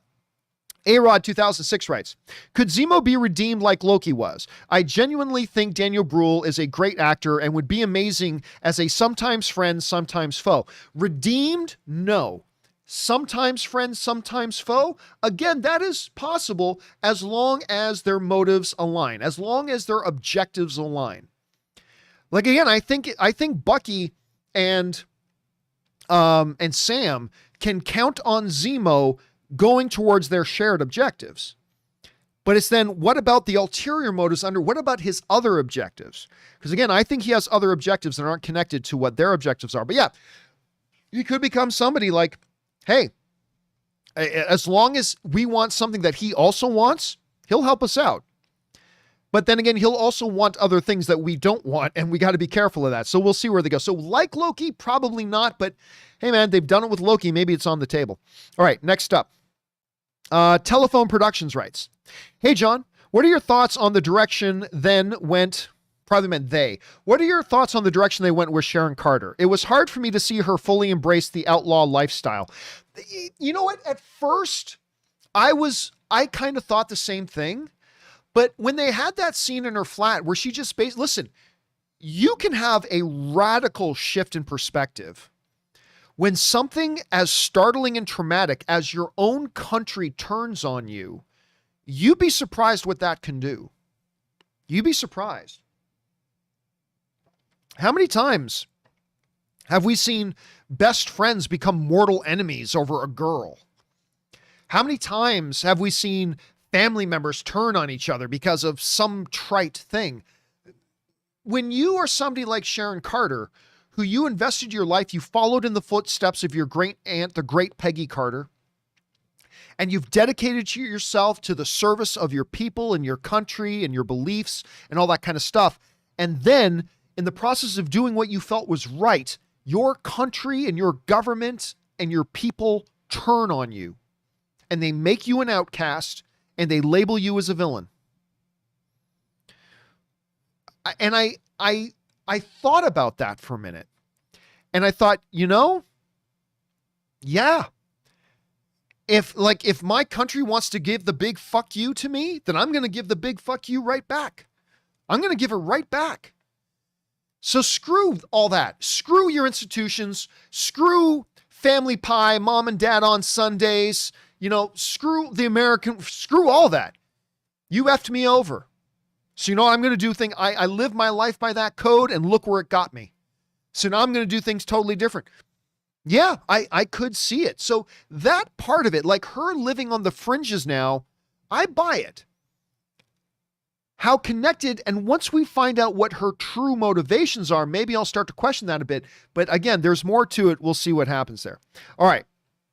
Let's see. Next up, I need some old school in my life, writes. I think Falcon is going to take it to save Bucky or Sharon or his family, and Ulysses Claw is coming back as the power broker. Ooh.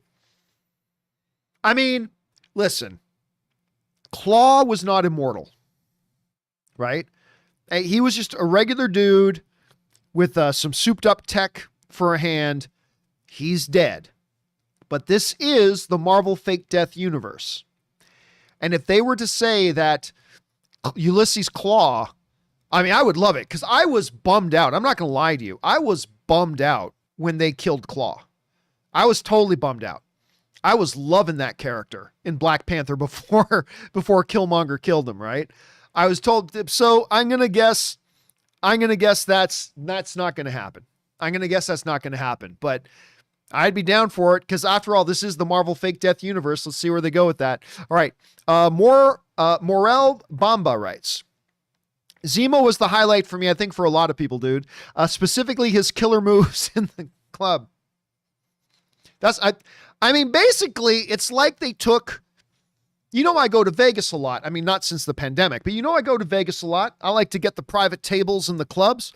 It's like somebody snuck a camera in those clubs and filmed John Campea's dance moves. Listen, I'm not kidding. Back in the day, I was a professional breakdancer.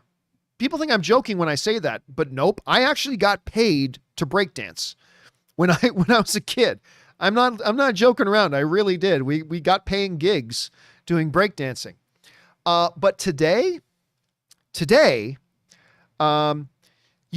ever watch Hitch with Will Smith? You know how he's teaching the guy how to dance in dance club and say, this is your zone. You just stay in your zone doing this. Yeah, today that's me.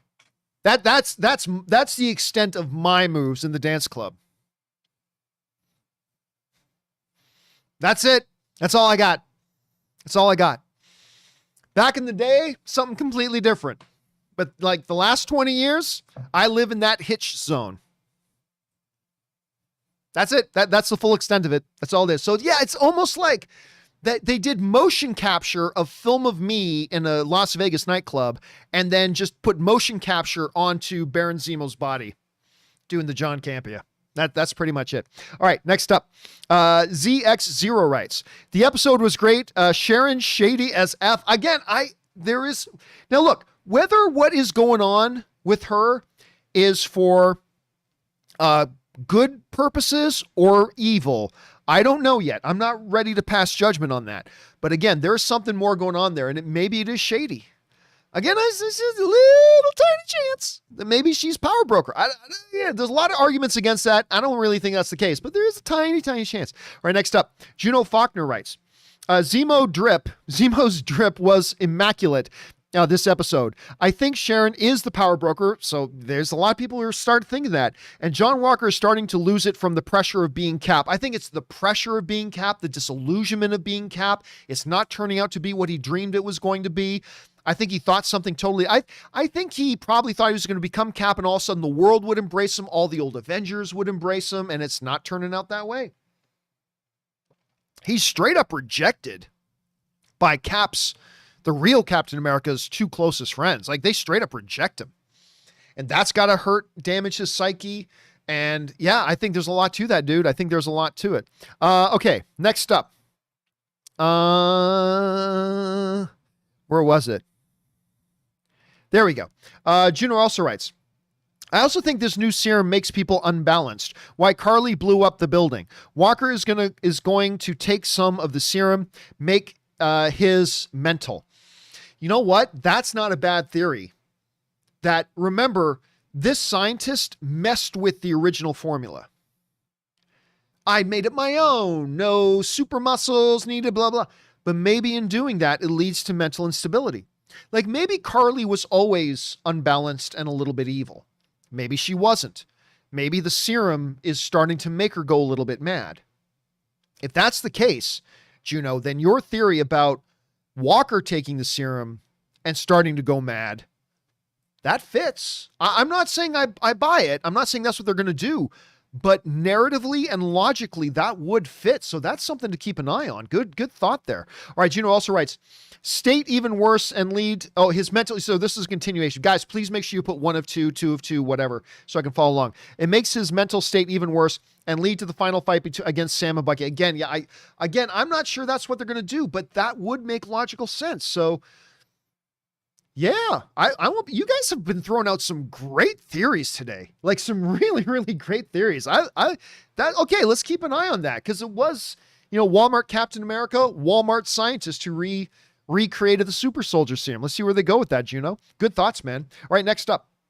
Axel 132 writes, Malcolm Spielman has talked about a mystery character who will be introduced in episode 5. Someone grounded. Any thoughts? I read it's very emotional. A possible final appearance by Chadwick Boseman. Again, I would be shocked if it was Chadwick Boseman, understanding his physical condition at the time. I really don't think that's the case. But so who could it be? I have no idea. I really, really don't. They really didn't have anybody else. And I mean, the only thing I can really think of would be Chris Evans. Chris Evans as Old Man Cap. Bucky is doubting himself more and more and more. To have Steve sit down with you and say, I know you better than you do, and you're a good man, Bucky Barnes. You've been the best friend in my whole life. You've been this and blah, blah. And it could be something very special. So I don't know. Look, I'm not saying I actually believe it's going to be Chris Evans, but I think there's a better chance of that than of it being Chadwick Boseman. Again, none of those are impossible. But we'll see where they go. Other than that, the only theory I really have is Steve himself. That's the only theory I have is Steve himself. All right, next up. Casey McNatt writes, 1 of 2. I've been hearing that the guy that plays the U.S. soldier is getting hate and threats from a lot of fans out there. It sucks that we have fans that can't separate the character from the actor. We can hate the character all we want, but respect the actor that betrays him. Listen, the reality is we live in a culture and society. Let's face it, we're all stupid. All of us, we're all stupid. But then there are a special elite few who are truly morons. Like, truly couldn't possibly understand how to urinate unless there was a drawn picture diagram showing them how to do it. Like, really, really stupid, idiotic, moronic, waste of air individuals in our culture and society. People like that would write hate mail to an actor who plays a role is like another level of genetic inferiority. It's just like another level of, somebody got the scraps, the genetic material scraps out in the dumpster and put that particular person together. It's just a really level of idiocy that it's difficult and hard to comprehend. But again, take solace in knowing that they are a very, very small minority of people. But yeah, they are truly a special kind of stupid. There's no doubt about that, Casey. All right. Anyway, next up. Javier Riaz 405 writes, I really like the Baron Zemo on this, so I hope to see more of him in the future. Maybe as an anti-hero leading the Thunderbolts. Love the show. Again, I don't think you can take this guy who blew up the UN and murdered so many people and killed the king of Wakanda and all the stuff that he did and now suddenly make him an anti-hero.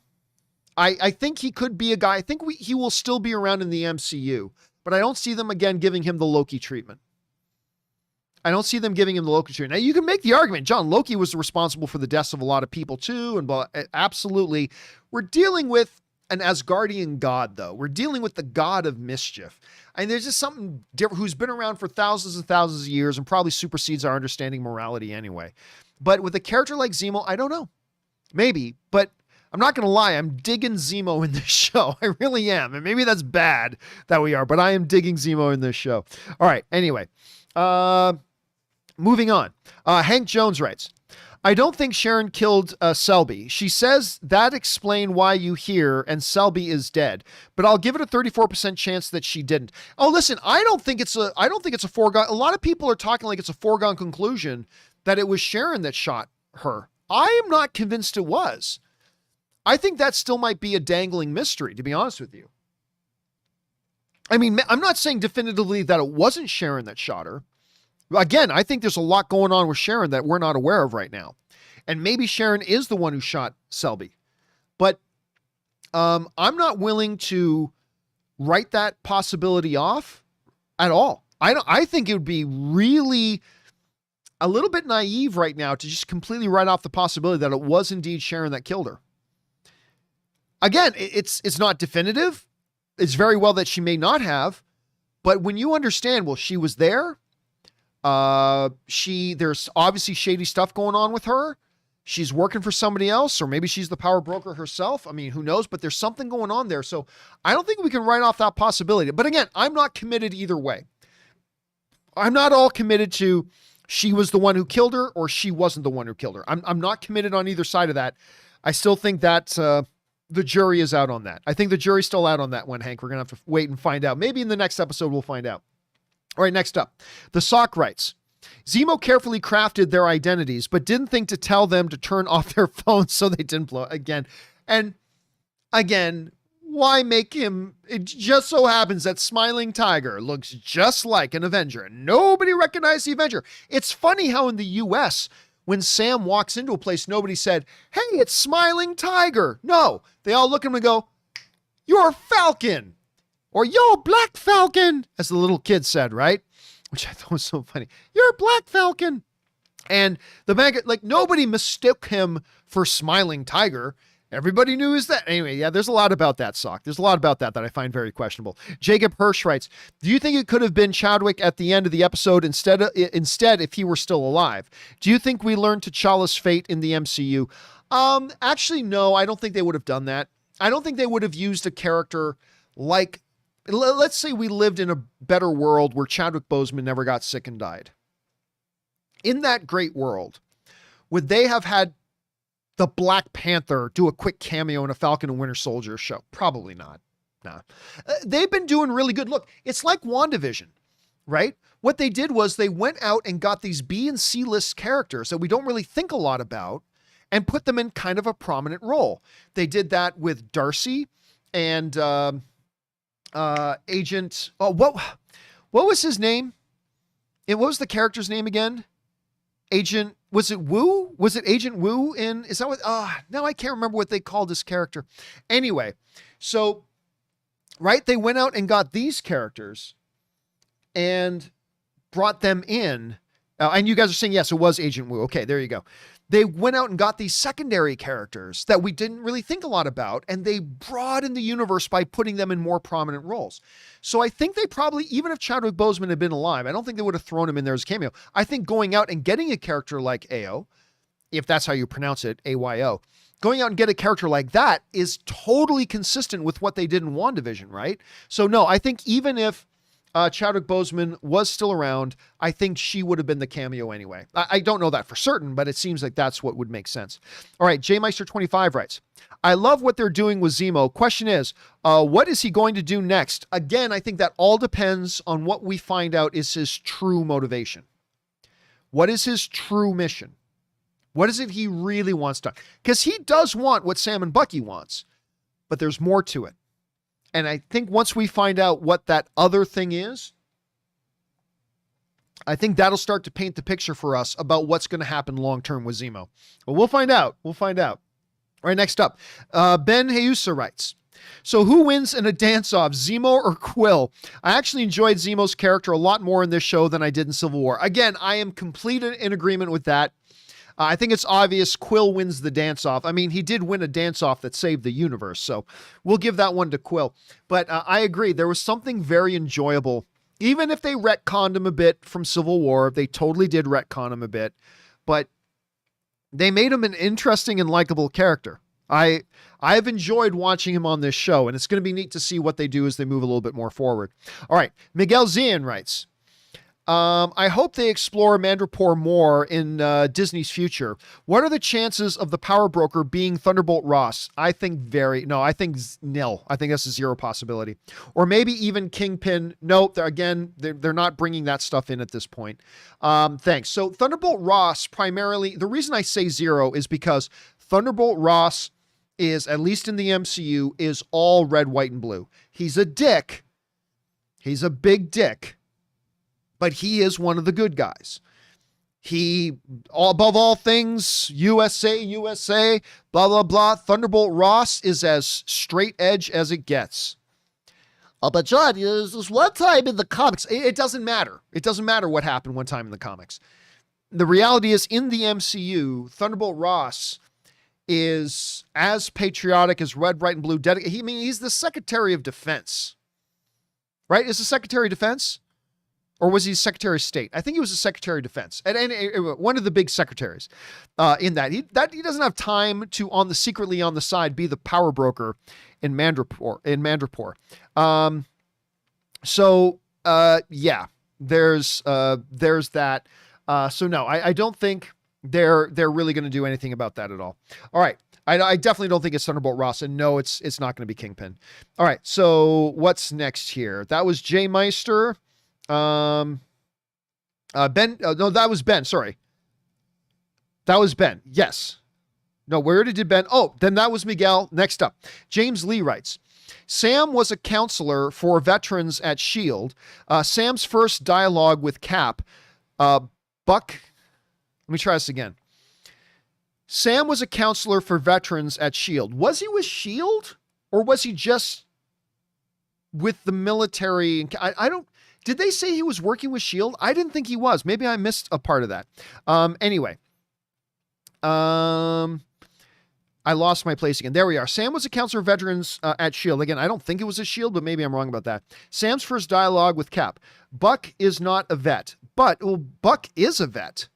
I mean, he's as vet as it gets. He fought in World War I. He is a vet. But I thought they will lead lead the show with this aspect, but no mention of it. Instead, they fight like kids. Again, but Sam and Bucky come from two very, very different experiences, right? They come from very, very different experiences where, like, one fought in a totally different age and era of war. Now, there still should be some similarities there, yes. But their also first introduction to each other was one of conflict. So, hey, listen, just because you get two Toronto Maple Leaf fans in the same room doesn't mean they're going to get along. Doesn't mean they're going to get along at all. Even if they do have a shared love for the same sports team, that doesn't mean they're going to get along. You can have two survivors, two orphans who both lost parents, put them in the same room. That doesn't mean they're going to get along. You can put two vets into a room. Doesn't mean they're going to automatically get along. So anyway, yeah, there's that. Anyway, okay, let's move on here. Next up, we've got PXZ writes. It seems the future MCU movies will be focusing on the big three, especially aliens and wizards. Do you think Sam and Bucky will be in any future movies, or they can only stay on Disney Plus? Well, remember, it's not like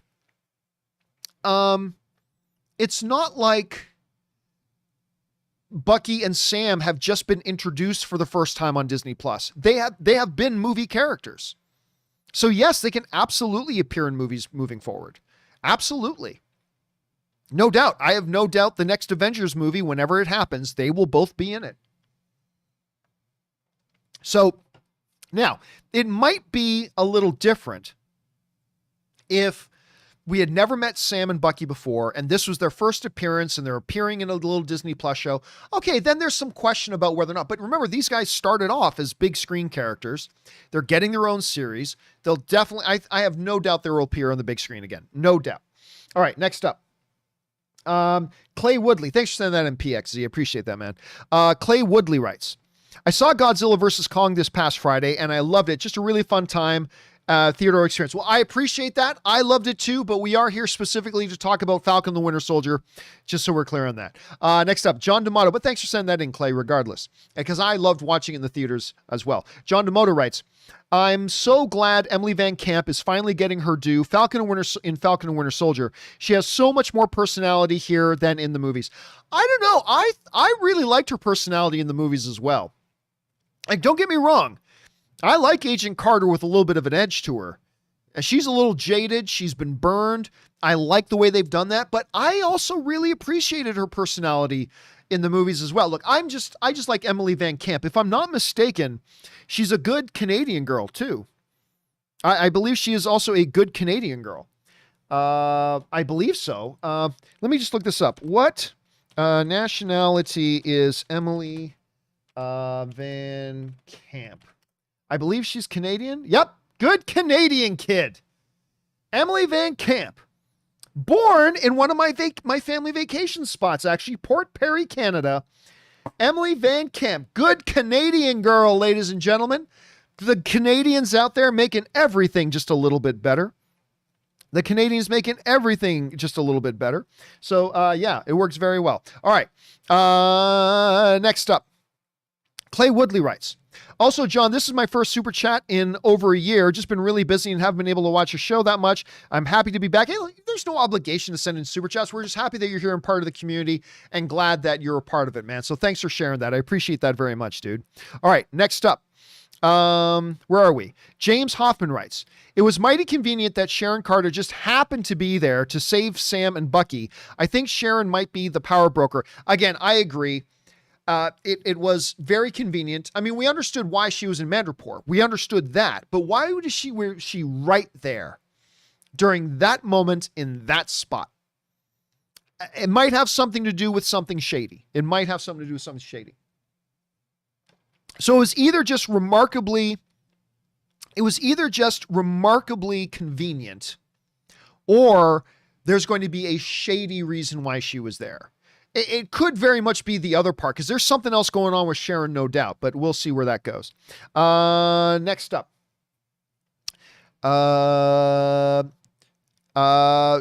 Shomik Afai just sends a super chat to be supportive. A bunch of people who just did that. Rampage, RW, Alex, and Suthius all send in super chats to be supportive. Thanks a lot, guys. Appreciate that, dudes.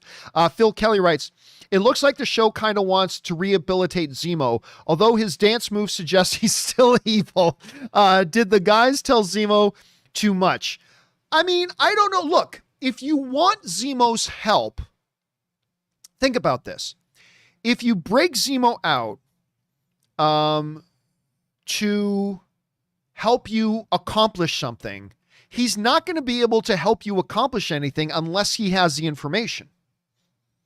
Right? Like, and if you're going off and having them there with you, there's no way you can keep things from him. So like, what would be the point of breaking him out if you're not going to give him all the information that he needs to try to help you solve the problem? Right? So now look, there becomes another total moral question. There's totally a moral question involved about, should they have broken him out? Do the means justify the ends? It's the old debate, right? It's the old moral conundrum. Do the means justify the ends? Is stopping, the flag smashers a justification for taking one of the world's most dangerous criminals out of prison illegally? That's the bigger question. But if you're going to do that, then you better make sure it works. And the only way it's going to work is if Zemo has all the information. So there's that. Okay. Let's see here. Next up, where are we at? That was Zemo wants to rehabilitate Zemo. Oh, Phil also writes, Zemo sees the names on the notebook, which was interesting. Are those people in danger, especially the old man Yori, who seems to pay a lot of attention to? I don't see why. I mean, this is the thing. There's no narrative reason. There's no narrative reason why Zemo should feel like he needs to go and get people that the Winter Soldier wronged at some point. Like, there's no narrative reason for that. There would be no motivation for it. It would completely not make any story sense at all for Zemo to see a notebook of people that the Winter Soldier has wronged and he needs to go and make amends with, as like, I'm going to get those people now. Doesn't even say that they're important to Winter Soldier. It's not like, here's my list of my dearest friends in the world. It's just a list of people that he hurt. So from a narrative point of view and a storytelling point of view, I'm just not convinced or sure that there's any story justification for that. I don't think there's any story. So I don't think there's any. Now, I'm not saying that may not come into play later, Phil. It may come into play. But I don't think Zemo knowing of their existence puts them in danger. So I don't know. Well, let's see what they introduce in the story as they move forward. Excellent observation. All right. Leroy Kelly writes, when the Wakanda music started playing and AO showed up, that gave me my whole life. I hope she plays a bigger role and not just some cameo. Hashtag Wakanda forever. I think it's going to be a bigger role. I mean, by bigger role, I mean, she's not just going to have one quick conversation with Bucky and then leave. I think she'll play a significant part in at least one episode, and maybe the remainder of the episodes. Who knows? Maybe she's like, I will help you, but when we are done, I will kill Zemo. I mean, maybe there'll be something like that. I don't know. But I don't think it's going to be, I showed up just to say hi and then I'm going to leave. Like, I think it's going to be a little bit more meaty than that. Well, we'll find out. All right. Chris Cutter writes, Bucky talking about Sharon, she's kind of awful now. I love that line. I love that line. I thought that was I laughed. That was to me the funniest line of the show. Like, maybe not as funny as the moment of, but just him saying, she's kind of awful now. I really did like it. I thought that was a terrific line, Chris. I agree. All right, next up, Silver Surfroy writes, the Dora Milaje showing up at the end, a callback to Zemo killing King T'Chaka in Civil War, shows how great the interconnectivity is with the MCU properties. Captain Foe America will get a serum, possibly. And maybe that drives him mad, as one of our other readers wrote earlier. You know, it's funny. Rob and I were talking, not on the show. We were talking on the phone either earlier today or yesterday sometime. And we were talking about that one of the really great things about the MCU is that events have repercussions, right? things that happen in the MCU have repercussions. Loki is a great example of that. Loki took the Tesseract. Guess what? There's repercussions from that. And now we've got the Loki series that's dealing with the consequences of him taking the Tesseract. In this, like, hey, Zemo murdered the king of Wakanda. The Wakandans ain't just going to let that slide. They ain't just going to let that go. That's going to have to be addressed. And AO is there to address it. So the Wakandans do not take being slighted easy. You remember how much of a hate on they had for Claw. They had a very, very big, and none of them were going to let it go. They wanted him hunted down and killed. And the guy who killed their king, oh, they ain't letting that go. And I do like the fact that in the MCU, all these different events, sometimes what other movies may quickly gloss over, they make it that they actually have real implications of what has to happen later. So it's going to be neat to see where they go from there, Silver. All right, K Major writes, I enjoyed how real the world is in this show. Sharon being jaded was like, whoa, what happened here? But you can understand why. I was just talking about that, K Major. Just like you, I was annoyed that no one recognized Sam, but even more annoying to me was him having his home sell on him. Like, what the hell, dude? Leave that thing at home. We were trying to bust some heads. He basically drank that crap for nothing. I know. Look, there is no, look, nobody in the coming days, don't at me, okay? Trying to justify that very, very weak and lazy writing of just nobody, like everybody recognizes Sam all the time. And now suddenly nobody in this nightclub just went, hey, isn't that Falcon from the Avengers? Like nobody, but everybody's like, oh my God, that's Winter Soldier. That's what, but nobody recognized. I mean, there's no justifying it. We just have to accept that it was weak. It was very, very weak. And just say, okay, we accept that and just move on. But it was weak, man. It was totally, totally weak. And yeah, again, I like the way that I thought Sharon now being really jaded, like you think, really? Sharon was a hero and suddenly she's on the other side of the law? Well, look what they did to her.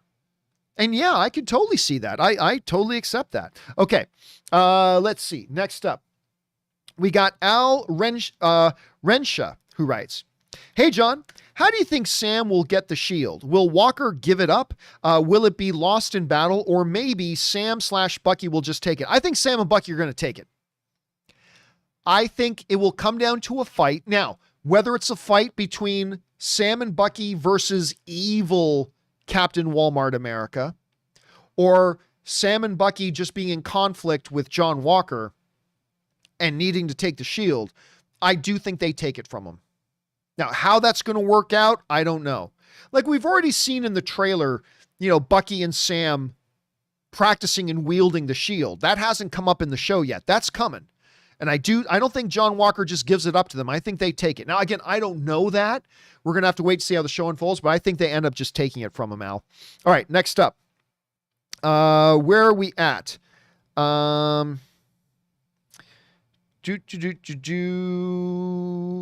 Where are we at? I lost my spot. Okay, here we go. Gavin Dean writes, love that the composer, Henry Jackman, brings back his Falcon theme from Winter Soldier. It's a miserable detail. It's a missable detail. Miserable. It's a missable detail, but nice continuity nonetheless. And again, we were talking about like when the Dora Milaje shows up, these little musical hits. The music can elicit our memories almost better, not quite as good as the sense of smell. But the right music notes can tie associations far better than audio, than dialogue or visuals can, right? We've seen that play out many, many times. And so, yeah, I agree. I really like that they did that. And the way they used the music, again, not just in that one scene with Falcon, but also with Dora Milaje and Zemo, by the way, too. It's a really strong connective tissue memory-wise. And so I like the way they do that. All right, next up, Jay Meister writes, but John, who the hell killed Selby? Again, I am not convinced it wasn't Sharon. I'm not saying it was. I'm 50-50 on it right now that maybe it was Sharon that killed him, maybe it wasn't. But I am honestly 50-50 on it. If not her, then it might have been the power broker himself. But then again, I don't know. I don't know, but I still think there's a chance, J Meister. I still think there's a chance that it was indeed Sharon Carter. I'm not saying it was 50-50, J Meister, 50-50. But we will see as we move forward. All right, next up. Magic K writes, over under 30% we see Chadwick Boseman this week. I think under 5%.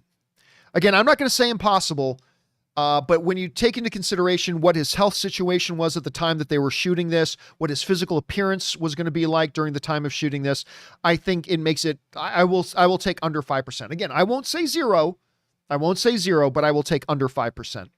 All right. Next up, Louis Marti writes, with Ayo showing up, it makes me wonder, where is T'Challa currently in the MCU? As far as I'm aware, he hasn't been killed officially in the MCU. Well, at this point, he should be in Wakanda. He should be ruling in Wakanda. That's where he should be. But given what happened with him previously, the fact that he let him live, he may have sent, I mean, listen, the Dora Milaje isn't going to go there unless they're directed to. So I think what they may say is that the king directed her, you know, the king sent me here to do this. So I think we'll find that out. That's what I'm guessing. It's just a guess, but that's what I'm guessing, Louis. It would make sense. Narratively, it would make sense. He's got responsibilities there in Wakanda, so let's see where they go with that. All right, next up. K Major writes, what's the title of that song before the club? Zemo Dancing Was Gold. I will tell you the name of that song. Give me 1 second here. The name of that song was... where is it? The name of the song is Amatz. A-M-A-T-Z. I don't think you guys can hear it right now, but I got the music going. A-M-T-Z is the name of it. Amatz. And the artist is named Shanti Dope. He's a Filipino rapper. And I've been listening to that song like nonstop since Thursday's show. I've been listening to that song nonstop. I just think it's an awesome, awesome tune. I really like it. Okay, let's see. This one would be next up. That was K Major. Next up, and Zemo Dancing was Gold K. Keena writes, the government abandoned Sharon, yes, but so did Cap. He used her help, kissed her, then ditched her for Peggy. Even if she doesn't know that, she knows Cap disappeared on her. Well, I mean, no. Time out. Look, they didn't know each other long, and they had one kiss. It's not like they had been dating for years and whatever. They had one moment, one kiss, and then he disappeared, right? Then that didn't go anywhere. She had to go on the run. I mean, he had to go on the run for a while, right? For years, he was on the run. And so it's not like it was any, let's not overestimate. It's like, you gave me a kiss once. We should be planning our wedding. No. It's all good. Whereas, Sharon Carter or Peggy Carter was the true love of his life. I mean, so I think it's okay. I just wonder if he ever did think back and go, oh my God, that means I made out with my niece. I mean, I don't know. Maybe yes, maybe no. It is a little bit weird. All right. Next up. Gavin Dean just sends in a super chat to be supportive. Thank you, Gavin. Next up, Daniel Luna writes, hey, John, how are you doing? I'm doing well. Thank you, my friend. Could the power broker be Kingpin? No.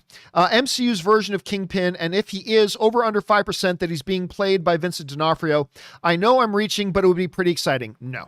Look, Kevin Feige is going to introduce his own version of characters.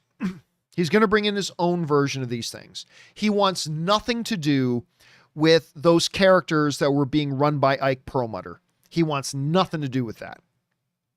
Now, I say that, but have I been on the phone with Kevin Feige and had him directly tell me we're not going to use anything from that Daredevil show we're not going to use? No.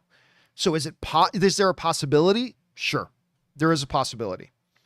But I mean, to me, this is the same thing going back. Everybody kept insisting that Evan Peters was the actual Quicksilver from X-Men. We kept saying, no, it's not. And then it turned out he wasn't. And everybody kept insisting they're going to bring in X-Men with this thing. And we said, no, they're not. And they didn't. Now, we all had lots of theories. We all had some theories that were right. We all had some theories that were wrong. That's all of us. But no, they're not bringing in Kingpin. I really don't think so. Let's put it this way. I'll be shocked if they do. I will be shocked if they do. But I really do think that is very, very unlikely. I think it's very unlikely. But hey, again, we live in a world where Jamie Foxx is coming back. Jamie Foxx is coming back as why am I freezing on his name? As Electro. Jamie Foxx is coming back as Electro. If that can happen, just about anything can happen. All right, next up. J Meister 25 writes, Zemo in Civil War to me was terrifying because he took advantage of an already bad situation. Just my thoughts. I mean, no, it's true. Listen, the scariest, there are the two different types of the scariest characters are the ones who believe they're actually the hero, right? Those characters are very scary. The ones who actually think they're the good guy, they're scary. The ones who think they're being righteous, they're terrifying. An example of that is kind of like Thanos. Even though Thanos was purely evil, but he saw himself as the hero. I'm trying to save the universe by killing half the people in it. But those are terrifying. The other terrifying opponent, an absolutely terrifying adversary, is one who has nothing left to lose. And all they want, and they don't care if they die doing it, all they want left in life is vengeance for everything being taken from them. Now, while I don't think Zemo was as major of a player in the events of Civil War as everybody else does, the reality is he makes for a terrifying antagonist because of those things. He's already lost everything. He lost his father. He lost his wife. He lost his child. He lost his country. He lost it all. And all he had left to live for was to take revenge on those he felt wronged him. Right? And at the end of Civil War, that played out because he was trying to kill himself at the end. They've done. Got my vengeance. Now I can die. And of course, T'Challa stopped him. But it does absolutely, J Meister, make him a terrifying opponent. Makes him an absolutely terrifying opponent. All right. Next up, we got Sam Fisher. By the way, guys, I'm going to turn off the super chat feature here in just a second because we don't have too terribly much time left. So I'm going to turn off the super chat feature in about 1 minute. So if you do still want to get in a super chat or anything like that, please go ahead and submit it now because I'm going to turn it off in about maybe 1 minute. I'm going to just disable the super chat function. Anyway, we move on now. Next up. Sam Fisher writes, I would agree with you on your point about Sam being recognized, except that we see a picture of the guy he is impersonating. Irrelevant. See, that makes no sense because he's walking around. He's supposed to be Smiling Tiger, supposed to be some kind of famous rap celebrity. How come nobody anywhere in the rest of the show ever confused him or in the movies ever confused him with some rapper Smiling Tiger? Whenever we see him get recognized, he's recognized as Falcon. And you're telling me nobody in this nightclub looked at him and said, isn't that Falcon? Like from the Avengers? I mean, it just does not make sense to me, Sam. It just does not make sense to me. All right, next up.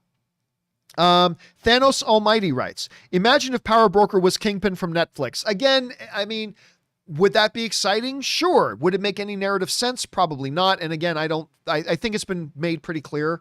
Again, I don't know this for sure. I'm just saying it seems to me pretty clear that they're not going to, look, there's a reason Kevin Feige never even allowed any of the Netflix characters in Endgame. I know there were a bunch of people who thought, I mean, I remember I got into so many debates. There were people who were swearing to me, that in Endgame, the Netflix heroes are going to show up. Luke Cage is going to show up. Jessica Jones is going to show up. Daredevil's going to show up because they're in the MCU. So they're all going to show up and help. And everybody kept saying they're really not. Kevin Feige's been pretty clear. He's not going to use those Netflix characters. He ain't going to use them. And sure enough, when it all came time, he didn't use them.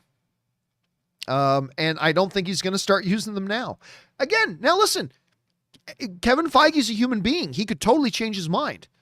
Totally could. But I just don't think that's the direction they're going. So we'll see. We'll find out, though. We will find out.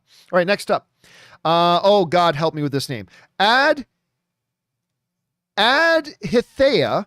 I'm sure I'm mispronouncing your name, man. Forgive me. I'm terrible at pronouncing names. Right. Mandarin being the power broker, 50%. Possible. Over or under. Also, over under 50% chance John Walker dies. I will take over 50% that John Walker dies. Although he could just end up on the run, but I'm not going to say 80 or 90%, but I'll take over 50%. I will take under 50% that Mandarin is power broker. Do I believe there's a possibility? Yes, but not as high as 50%. So there's a chance, but I'll take under 50% that Mandarin's power broker, over 50% that John Walker dies. All right, Lady M05 writes, I hated the writing for this episode. When Sam called himself Simple Sam, I was done. Are they trying to make Sam an idiot? Your thoughts? No, I don't think they're trying to make him out to be an idiot at all. At the same time, they're not trying to make him out to be something more than he is, right? They're trying to make Sam consistent with his character. He's humble. He doesn't see himself, even though he has he accepts the responsibilities of being a hero.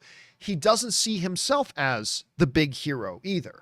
Like, he doesn't look really negatively on himself the way Bucky does. He doesn't look completely negative on himself the way Bucky does. But I personally didn't think they were making that, although it was pretty stupid that he just never thought, oh, nobody will recognize me. And it was also pretty stupid that he left his phone on. Pretty dumb, but no, I don't think they're trying to make Sam look like an idiot. Not at all. All right, next up. Soul of a Nerd writes, I felt almost a Netflix Marvel tonality to this episode. Cinematography, action, violence, and profanity wise. What do y'all think? No. I mean, I didn't personally pick up on that. I still think tonally, when you look at shows like Punisher, Jessica Jones, or Daredevil, I still think that those felt like very, very different types of shows. This feels very MCU, other than a little bit, and it's not much, but a little bit more use of profanity. But even then, it seems to be very, very selective when they do. So, but yeah, everything from color palette, dialogue, things like that. I'll be honest. Now, violence, a little bit. They're cutting a little bit more loose. Like, for instance, the fight of Bucky in the bar, a little similar maybe to some Punisher violence. But tonality, I gotta say, I don't see it. Like, you do, and probably some other people do too, but for me, Soul of a Nerd, I didn't detect that personally. I didn't personally detect that, that's all. All right, next up. Let's see. Xenophrenia writes, how long before Zemo tries to kill Bucky? Again, I don't know why Zemo would try to kill Bucky. Like, you gotta understand, Zemo is about principle. He may have misplaced principles, but he's about principle. He has no issue with Bucky. Bucky's not an Avenger. So he really doesn't, and and I think he was being sincere when he apologized to Bucky. Look, I am sorry for what I did to you, but it was a necessary thing. I needed to do that to get to my necessary goals. But I apologize to you that happened. You know what I'm saying? So unless something else transpires in the show that requires it, I don't see him trying to kill Bucky unless something else comes up. Adhithea writes in again, Zemo mentioned that Sokovia had been broken up. Could that be how they introduced Latveria / Doom? No, they don't need to do that. Remember, they said the country was already broken up amongst some other neighboring countries. So they don't need to break up Sokovia to say that a fictional country suddenly came into being, right? They didn't say Sokovia was turned into a new country. They said it just got absorbed by its other neighboring countries. Could they say one of those countries was Latveria whenever the time comes? Yes, but they're not about to introduce Fantastic Four, stuff like that in that. It's the same argument and discussion that we had about WandaVision. Everybody kept insisting that in WandaVision, they're going to introduce elements of Fantastic Four and X-Men. We kept saying Kevin Feige said they're not going to do that till his 5-year plan is done. And it turns out Kevin Feige said what he meant. So I don't think they're going to do that here. But when the time comes, they don't need an excuse like the disintegration of Sokovia. They don't need that excuse to create Latveria. They can just say this country exists and has always existed and it's over here somewhere, right? So I think when it comes time in a couple of years, I think they're just going to say it's there and it's always been there, right? It's there and it's always been there. So anyway, let's see. Hold a second.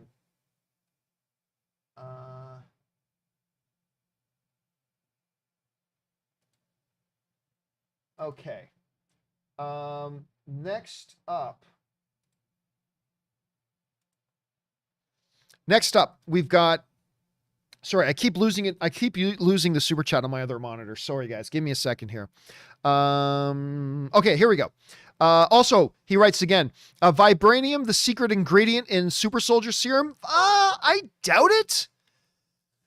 Vibranium's a metal. I don't think adding a metal in a serum you inject into your body.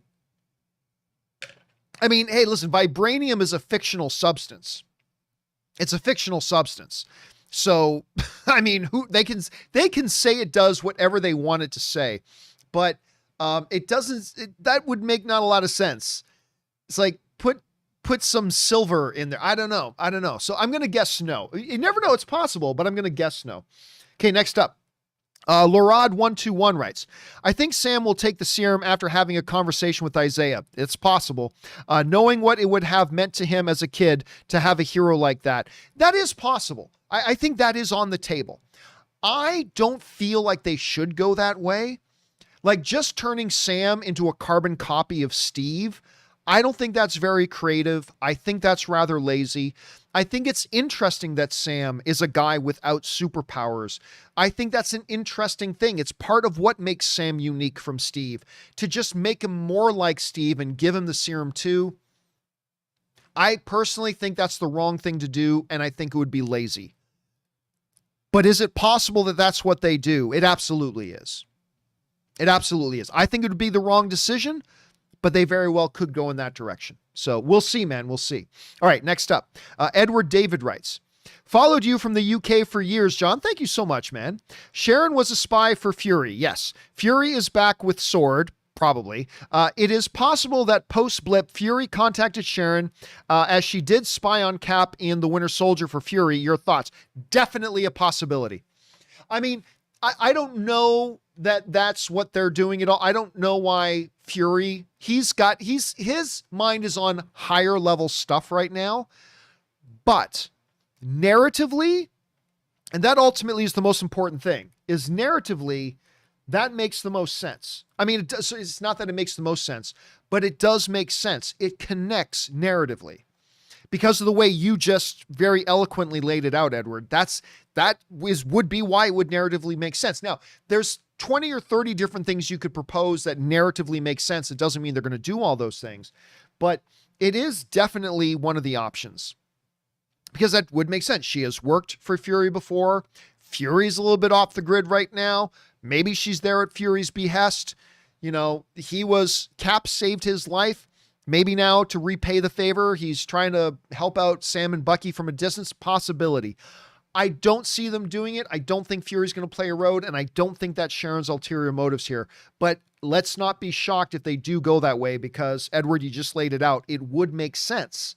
It would make sense. So let's see if they go that way. All right, next up. Josie's Reviews writes, Emo Parker and Zemo dance off. Let's go. I'm there for it. Somebody make that YouTube video. I'm there for it all day. Somebody put them side by side on like a 4-hour, loop with music from Night at the Roxbury. Take that theme song from Night at the Roxbury, make a 4-hour loop of Zemo next to Peter Parker, million views on YouTube, guaranteed. Guaranteed. All right. Last question, guys, and then we're going to take another short break. Last question, we're going to take another short break. This comes from Black Gay Comic Geek, who writes, kind of shows the Avengers don't really care about each other. Tony didn't pay them. Cap didn't take Sharon with him while they were on the run. I'm sure he helped get Bucky pardoned. Why not Sharon? I think there's, first of all, look, Tony everything went to hell for Sam because he was gone for 5 years. Like, remember, they made this pretty clear in the show. Sam is going to be fine financially. He's got government contracts for his work as Falcon. He's going to be okay. He's going to be okay. And by the way, guys, I have turned off Super Chat like 15 minutes ago. And for whatever reason, it doesn't seem to be taking. Hold on a second. Let me try this again. Hopefully it takes now. I turned it off before, but for some reason, some of you guys are still able to send in Super Chats.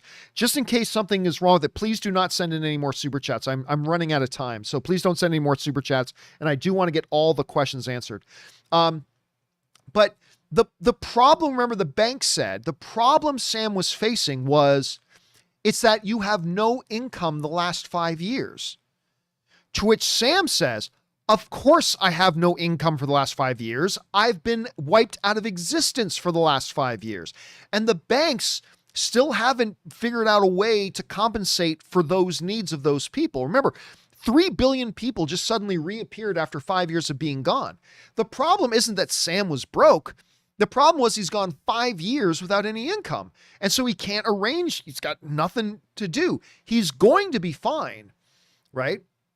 He's going to be fine. And by the way, the Avengers didn't work for Tony.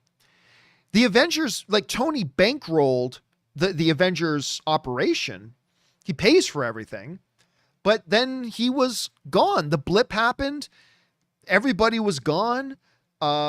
He was lost out in space. He came back. Bucky wasn't there. Or sorry, Sam wasn't in existence anymore. Wanda wasn't in existence anymore. I mean, so you got to look at the big picture of that, right? You got to look at the big picture of that.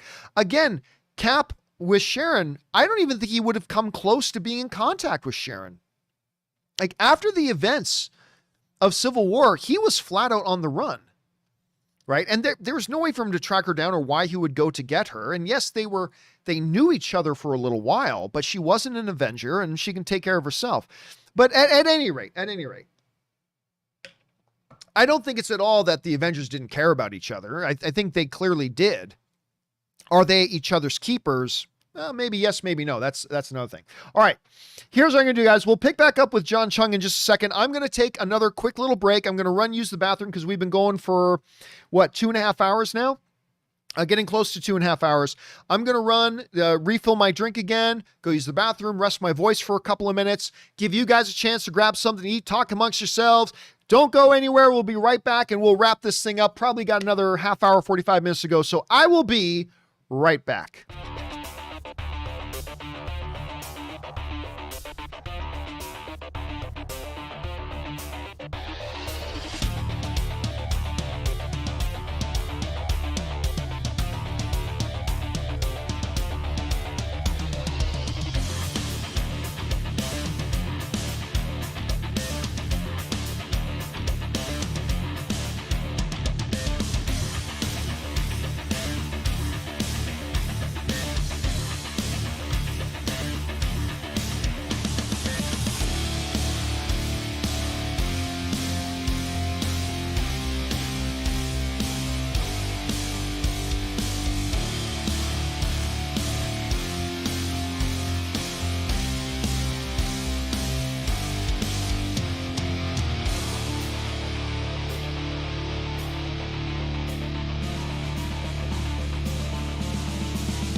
All right, guys, and we are back. Thank you again for your patience and indulgence as I took a quick break there.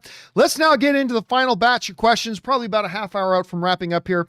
And we'll keep things going here with John Chung, who writes, Officer did not recognize Falcon without goggles. Shelby and Thugs did not recognize Smiling Tiger without sunglasses. The kid, a fan, would recognize Falcon and their distinct features of their heroes. Nah, I don't buy that at all. Everybody Sam comes across at one point or another with some degree of nudging or not recognizes that he's Falcon. Whether it was in the bank, whether it was with the cop, even then the cop's like, don't you know who this guy is? Oh, and like you instantly realize the kid knew who he was. A lot of other people knew who he was. He's an Avenger, right?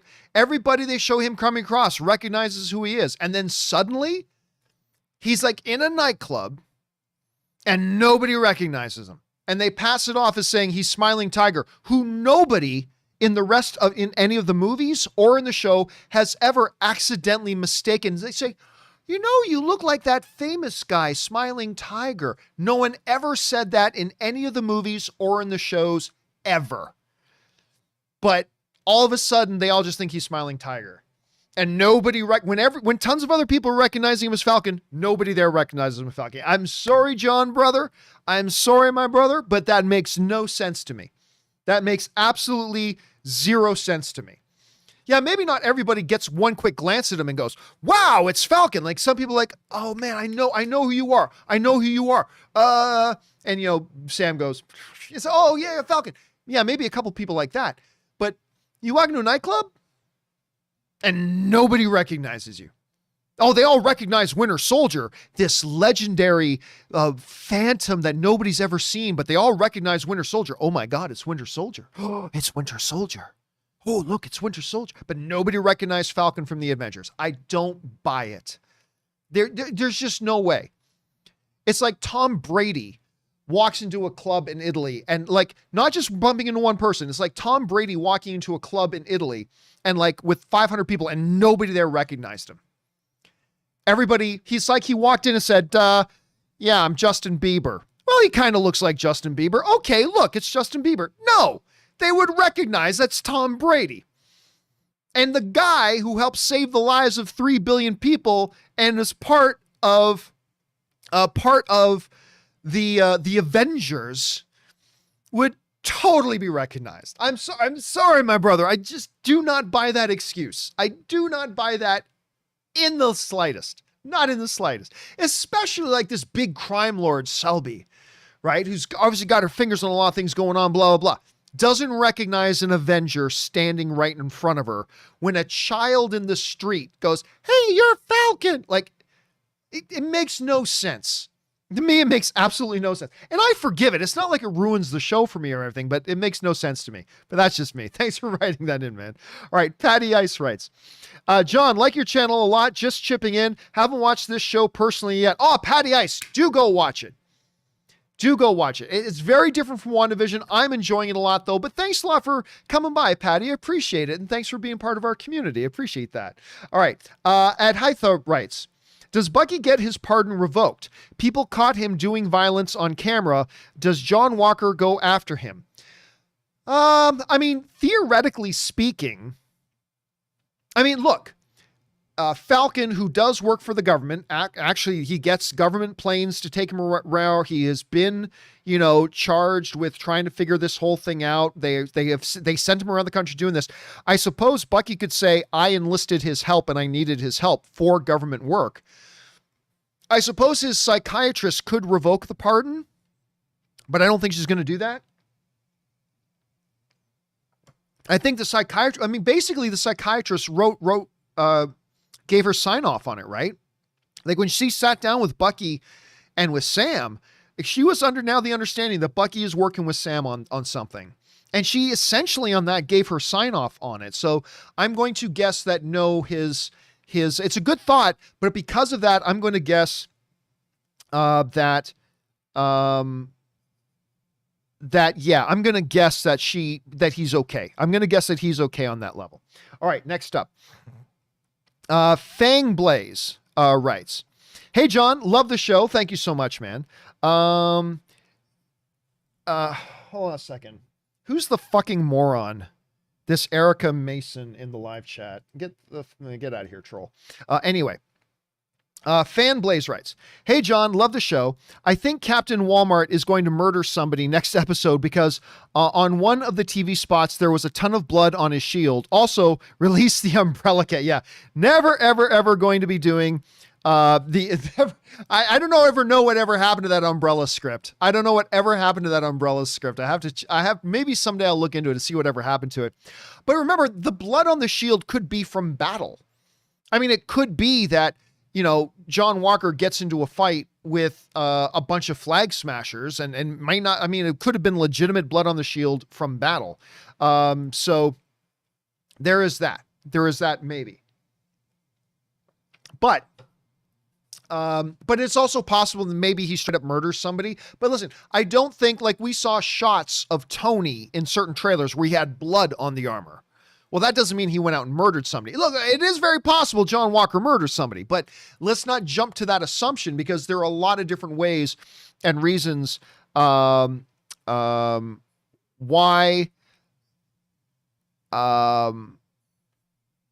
there could be blood on it, right? Just like we've seen blood on Cap, we've seen blood on Tony's armor. It happens. We'll have to just see how they work it out, but it is possible. It is possible. Okay, next up. Where are we at? That was Fang Blaze. All right, next up. Tony Guzman writes, "Hey John, what is it with superhero movies / TV shows always nerfing bad guys turning good guys? I feel like the Winter Soldier would have no problem killing all these super soldiers all by himself."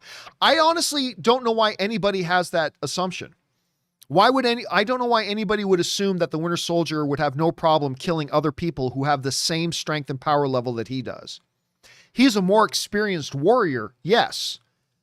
But when he's fighting 4 or 5 of them at the same time, being the better fighter, I mean, listen, you can get somebody who's a better fighter. Like, you know, George St. Pierre is a better fighter. I think he's one of the greatest mixed martial artists of all time. But if you get a bunch of guys, like if you get 4 other mixed martial artists who aren't UFC caliber, but you have 4 of them fighting George St. Pierre at once, guess what? They're going to beat George St. Pierre. They're going to beat 4 mixed martial arts fighters who maybe aren't quite good enough to be in the UFC, but if it's 4-on-1, they're going to beat George St. Pierre, even though he's better than any one of them. Maybe even better than any 2. But he ain't going to beat 4. And maybe Sam is the better warrior than any of those other super soldier serum recipients. But you're going to fight 3 or 4 of them? Bucky's going to lose. He's going to lose. So anyway, that's kind of how I see it. Anyway, that's just how I see it. All right. Let's see here. Next up, A-Train A writes, "Hear me out, John. The power broker is the leader from the Incredible Hulk." Maybe. "Remember, he got his powers from the serum and we never saw him again." No, the leader never got his powers from the super soldier serum. The leader got his powers from samples of Bruce's blood dripping down onto him. If I remember that correctly, it wasn't the super soldier serum. Remember, it was Abomination that originally got super soldier serum and then had that other cocktail put into him that made him go, but it wasn't just super soldier serum. As far as leader, I believe that was the mixture of Bruce's blood, if I'm not mistaken with that. It was the mixture of Bruce's blood. So that's a totally different thing. That doesn't mean the leader isn't a possibility. It doesn't mean he's not a possibility. It's still a possibility, A-Train A, so you might be right about that. Okay, next up. Let's see. Where are we at? That was A-Train A. Just Plain Steve writes, odds we're seeing a build-up for a final battle with Sam, Bucky, Zemo, Sharon, Ao, Walker, Cap, and Battlestar teaming up to fight the Flag Smashers. Maybe. It could be, look, it could end up being one of those, the enemy of my enemy is my friend situation. And then they got to, like, it could be that they have to deal with the Flag Smashers first, because that's something that all of them want. Zemo, maybe Sharon, we don't know. Sam, Bucky, maybe Ao. Ao's questionable. And Battlestar and John Walker, they clearly all want the Flag Smashers dealt with. But after that, they may have to deal with each other. So that is a possibility. Ao, though, I don't see that. I think, I think Ao is like, nope, that guy killed our king. I am Dora Milaje. My entire charge in life is to protect the Wakandan king. This guy killed a Wakandan king. He needs to die now. And unless Bucky can convince her otherwise, and I'm not sure he can, it'll be interesting to see how they're going to move from that. So we'll see. All right. Let's see. Next up. Where are we at? Okay, hold on a second. Okay, next up, we've got Jackmaster Nord writes, Sam said that Smiling Tiger looked like him. Again, that's a pathetic story arc. No one has ever in the MCU confused Sam for some fictitious celebrity Smiling Tiger. It's never happened once in the MCU. In all the movies he was in, no one's ever stopped and said, hey, you know what? You look like that celebrity, Smiling Tiger. No one's ever said that. And who cares if he looks like him? He's still Falcon. He's still an Avenger who helped save 3 billion lives that other people are recognizing in the street as Falcon. And yet that thing can't, it doesn't matter. Oh, they said he looked like this other guy. And you know what? If throughout the MCU, when people come across Sam, they say, hey, did anybody ever tell you look like Smiling Tiger? Then if that was a common thing, I would buy into it, but it's never happened. And so it's, to me, it's a pretty weak. I think it's pretty weak, but anyway, that's still just me. All right. Next up, Hank Jones writes, Sir John Campea, I'm going to at you. People barely recognize Sam. Oh, but they kept recognizing. It doesn't matter if they barely recognized him. Wherever we went in the show, people recognized him, like immediately or needed some nudging. Everywhere they go, people knew who Sam was. Wherever they went, people just knew who he was. Anyway, in the show, people need a reminder, not all of them, some of them didn't, that Sam is an Avenger, but I do agree it was Blazing Righty. Also, Smiling Tiger was a comic villain. You know what? I don't remember that. That one, I don't remember Smiling Tiger being a comic villain. So I learned something new every day. There you go. But again, even though some people don't instantly recognize him, some do. Right. And he is an Avenger. And, you know, he was just on the news. He was at that big ceremony covered by all the press, putting Cap's shield in the thing. And everybody knows Sam Wilson, best friend of Captain America. But anyway. All right. Keena writes, all I meant is Sharon is still suffering for a sacrifice she made for Cap. Yes. Who lived out his life happily. Well, he also suffered a lot. Cap also suffered a lot. I'm not blaming Cap. It's just how the chips fell, but Sharon has the right to be salty. Oh, I completely agree, Kenna. I completely agree. When you look at the whole thing, for doing what she felt was right, and it was right, what she was doing, for doing what she felt was right and doing what was right, she got completely abandoned. She got betrayed. She was turned on by her own government and her country that she was trying to save. Sharon got the massive raw deal. There's no doubt about that, man. She massively got a raw deal. No doubt. You're absolutely 1000% right about that. She totally did. All right. Next up. John Chung writes, Sharon Carter is in deep cover and still reports to Nick Fury. Possibly. She is the new Black Widow version. Nick Fury is always watching. Power Broker? I mean, again, I don't know if she's still working for Nick. Nick, again, seems to be dealing with bigger issues right now, right? Once he gets on that space station working with the Skrulls, he seems to be working on another level right now. But it is possible. Like somebody wrote in earlier, John, that narratively, that would connect a lot of dots narratively. That would connect the dots. So how much? Not sure, but we'll see moving forward, because it very well could be Nick Fury. I wouldn't put money on it personally, but that is definitely a possibility, brother. All right, next up. JMeister25 writes, that snake scene made me gag. What the hell, man? Yeah, I didn't know what that was all about. It reminded me a little bit of that scene in Indiana Jones and the Temple of Doom when they brought out chilled monkey brains, and when they cut the pregnant snake over and all the baby snakes came out and they're like, and eating it up. Yeah, that reminded me a little bit of that. All right, Ben Rayner writes, Zemo dancing, that is all I wanted to say. Zemo is dancing equals perfection, as Magneto. Oh, perfection. Magneto as Magneto, because of course Magneto said that line about Mystique. Perfection. Yes, as Magneto would say perfection. Again, that I can watch. I've had so many people send me the gifs of that, and I never get tired of it. I just never get tired of it. All right, JMeister25 writes, Peter's gonna sue. Just kidding, just kidding. Oh, for the snake stuff? Oh yeah, okay.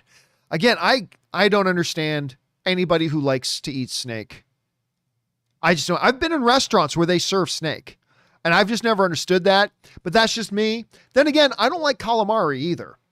John, you're Italian. Aren't you supposed to like calamari? I suppose I am, but I don't. I don't like calamari, but I've never understood that. Never understood that. All right. Bo Big writes, I think that season 5, you mean episode 5, cameo is going to be Old Man Steve. I think that is, I wouldn't put money on it, but I think that's more likely than Chadwick Boseman. I think it's Old Man Steve, but I think Steve is going to have a sit down and extended apology to Isaiah. Maybe. Although remember, I mean, Steve doesn't really have anything to apologize for. I don't think Steve ever even knew of Isaiah's existence. Steve was in the ice, right? And didn't Sam ask Bucky? Correct me if I'm wrong, guys. Tell me if I'm right or wrong about this.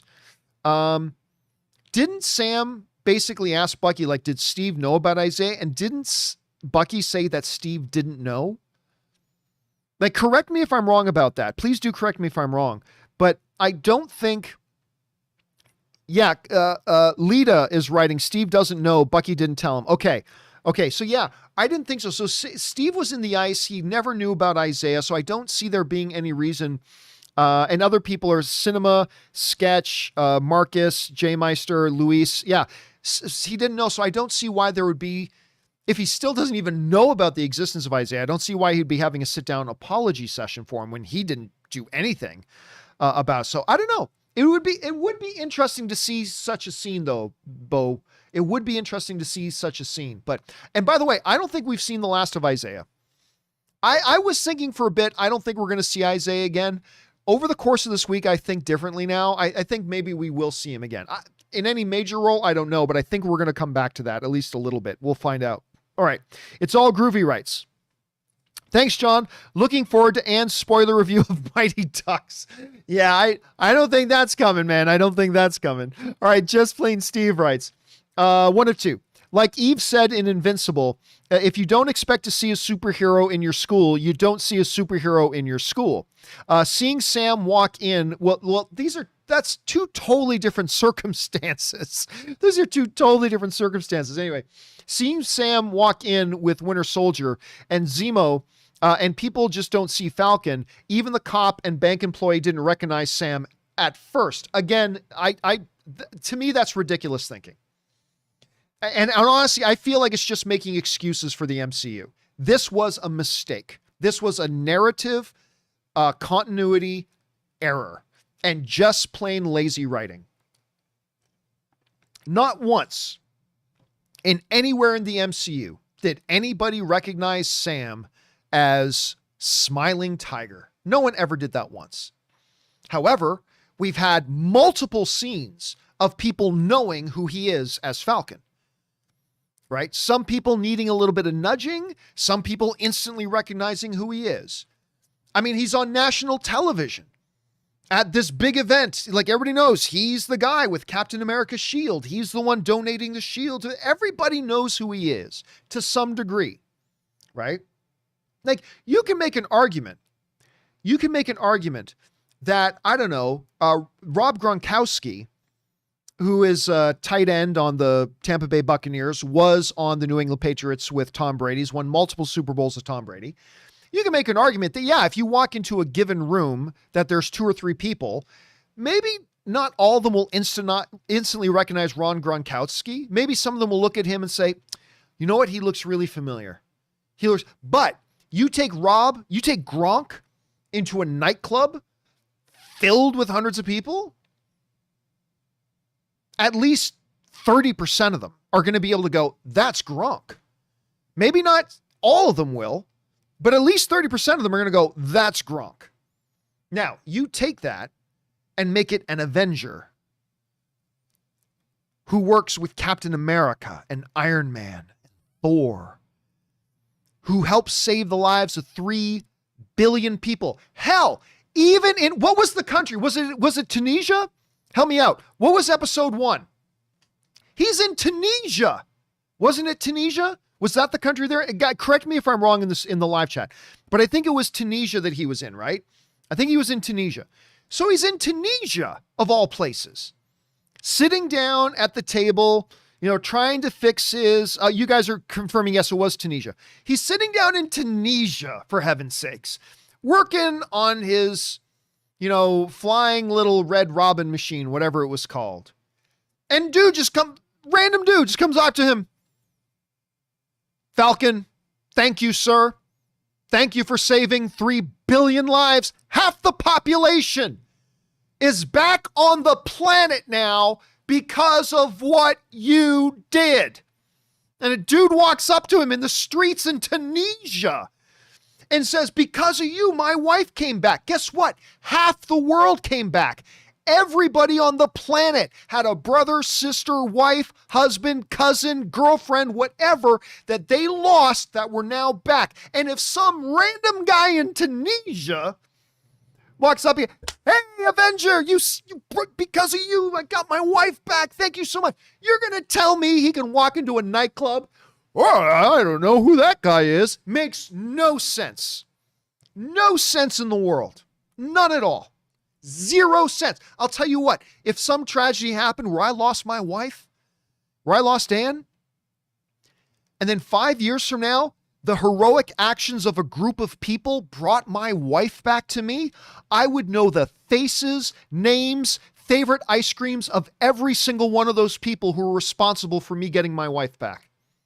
And that was half the population of the earth. Don't give me this bullshit that Falcon walked into, an Avenger walked into a full nightclub and ain't nobody recognized who he was. I call bullshit. I call supreme bullshit on that.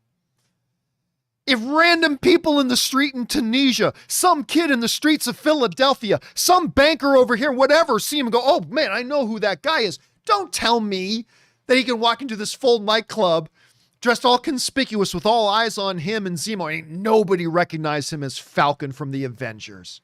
Give me a break. Give me a break. And look, I love the show and I love what they're doing, but that was weak. That was weak to me. The Avengers saved our people's lives. I would know the face of every single one of the Avengers. So would you. If your little sister got taken away and 5 years later, a group of heroes, let's not call them the Avengers. Let's call them Hero Squad. 5 years later, after you lost your sister gets brought back to you by a group of 12 people called the Hero Squad. You're telling me that you wouldn't know the names, faces, details, histories of all those people responsible for bringing your sister back? Of course you would. And that was half the people on the planet. So I don't know. I don't buy it. I've been spending too much time on this. Let's move on in this. And please, no more of this nonsense. But people said he looked like Smiling Tiger. Point to me to one example. When Falcon was sitting at a table in Tunisia, did anybody walking up to him and go, hey, you're Smiling Tiger? No, never happened. Did that ever happen in Winter Soldier? Never happened. Civil War? Did that ever happen in Civil War? Never happened. Did that ever happen in any of the Avengers? Did it in one time in any movie that Sam was in? Did Ant-Man come across Falcon and say, hey, you look like Smiling Tiger? Never happened. Stop making excuses for the MCU. That was a weak mistake they made. The show's still great. But that was weak sauce. Totally weak sauce. Random people walking up to him, Tunisia and America, all over the place, and nobody there knew who he was. Bullshit. Total bullshit. Anyway, that's just kind of my take on it. Let's move on, shall we? Let's see. Mary writes, Smiling Tiger wasn't a rapper. Zemo called him a rake. Oh, whatever it was, he was an American celebrity dressed the way that Zemo seemed to impress with. So whatever. Again, that even takes away more of the idea that people would think he was Smiling Tiger. Anyway, Spencer Smothers writes, so the bartender was able to remember Smiling Tiger's usual drink, but couldn't remember what he looked like. I know. He knows him so well. He knows his exact drink, but he wasn't a clone. He wasn't a clone. It's just really, he's standing right there face to face and didn't recognize him. Anyway, I agree, Smothers. I agree, Spencer, but I've spent too much time on it already. All right. Jay Meister writes, vibranium has been used in clothes and food. I don't remember them saying in food. I remember them saying that it's been used in weapons and clothing. I don't remember them saying food, but maybe you're right. It makes complete sense that they would use it microscopically in a new serum without Vita rays. Hey, listen, if they actually said food, I don't remember the line food being used, but maybe you're right. If they did, then that would make sense. Then again, Wakanda's still not giving out vibranium to the other countries. So, I mean, I don't know. We'll see how that kind of ties in. All right. And Mary, final question of the day, gets sent in by Mary, who writes, Selby never believed Sam. She questioned him straight away and asked him questions, then insisted he answer the phone with loudspeaker on. She knew. Well, let's put it this way. Well, actually, no, she didn't know. She knew something wasn't right with him. But like when she calls him Sam, she didn't recognize the name.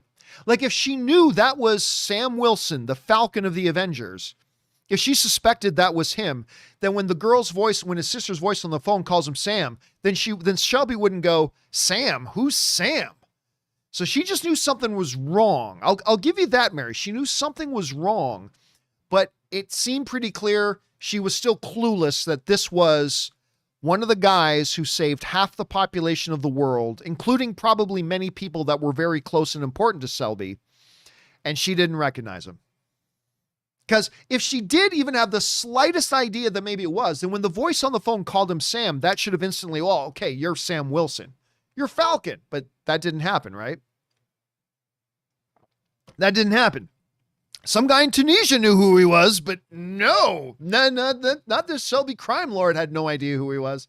But it is that anyway. Anyway, and Mr. Pro also sends in just a super chat to be supportive. Thank you, Mr. Pro.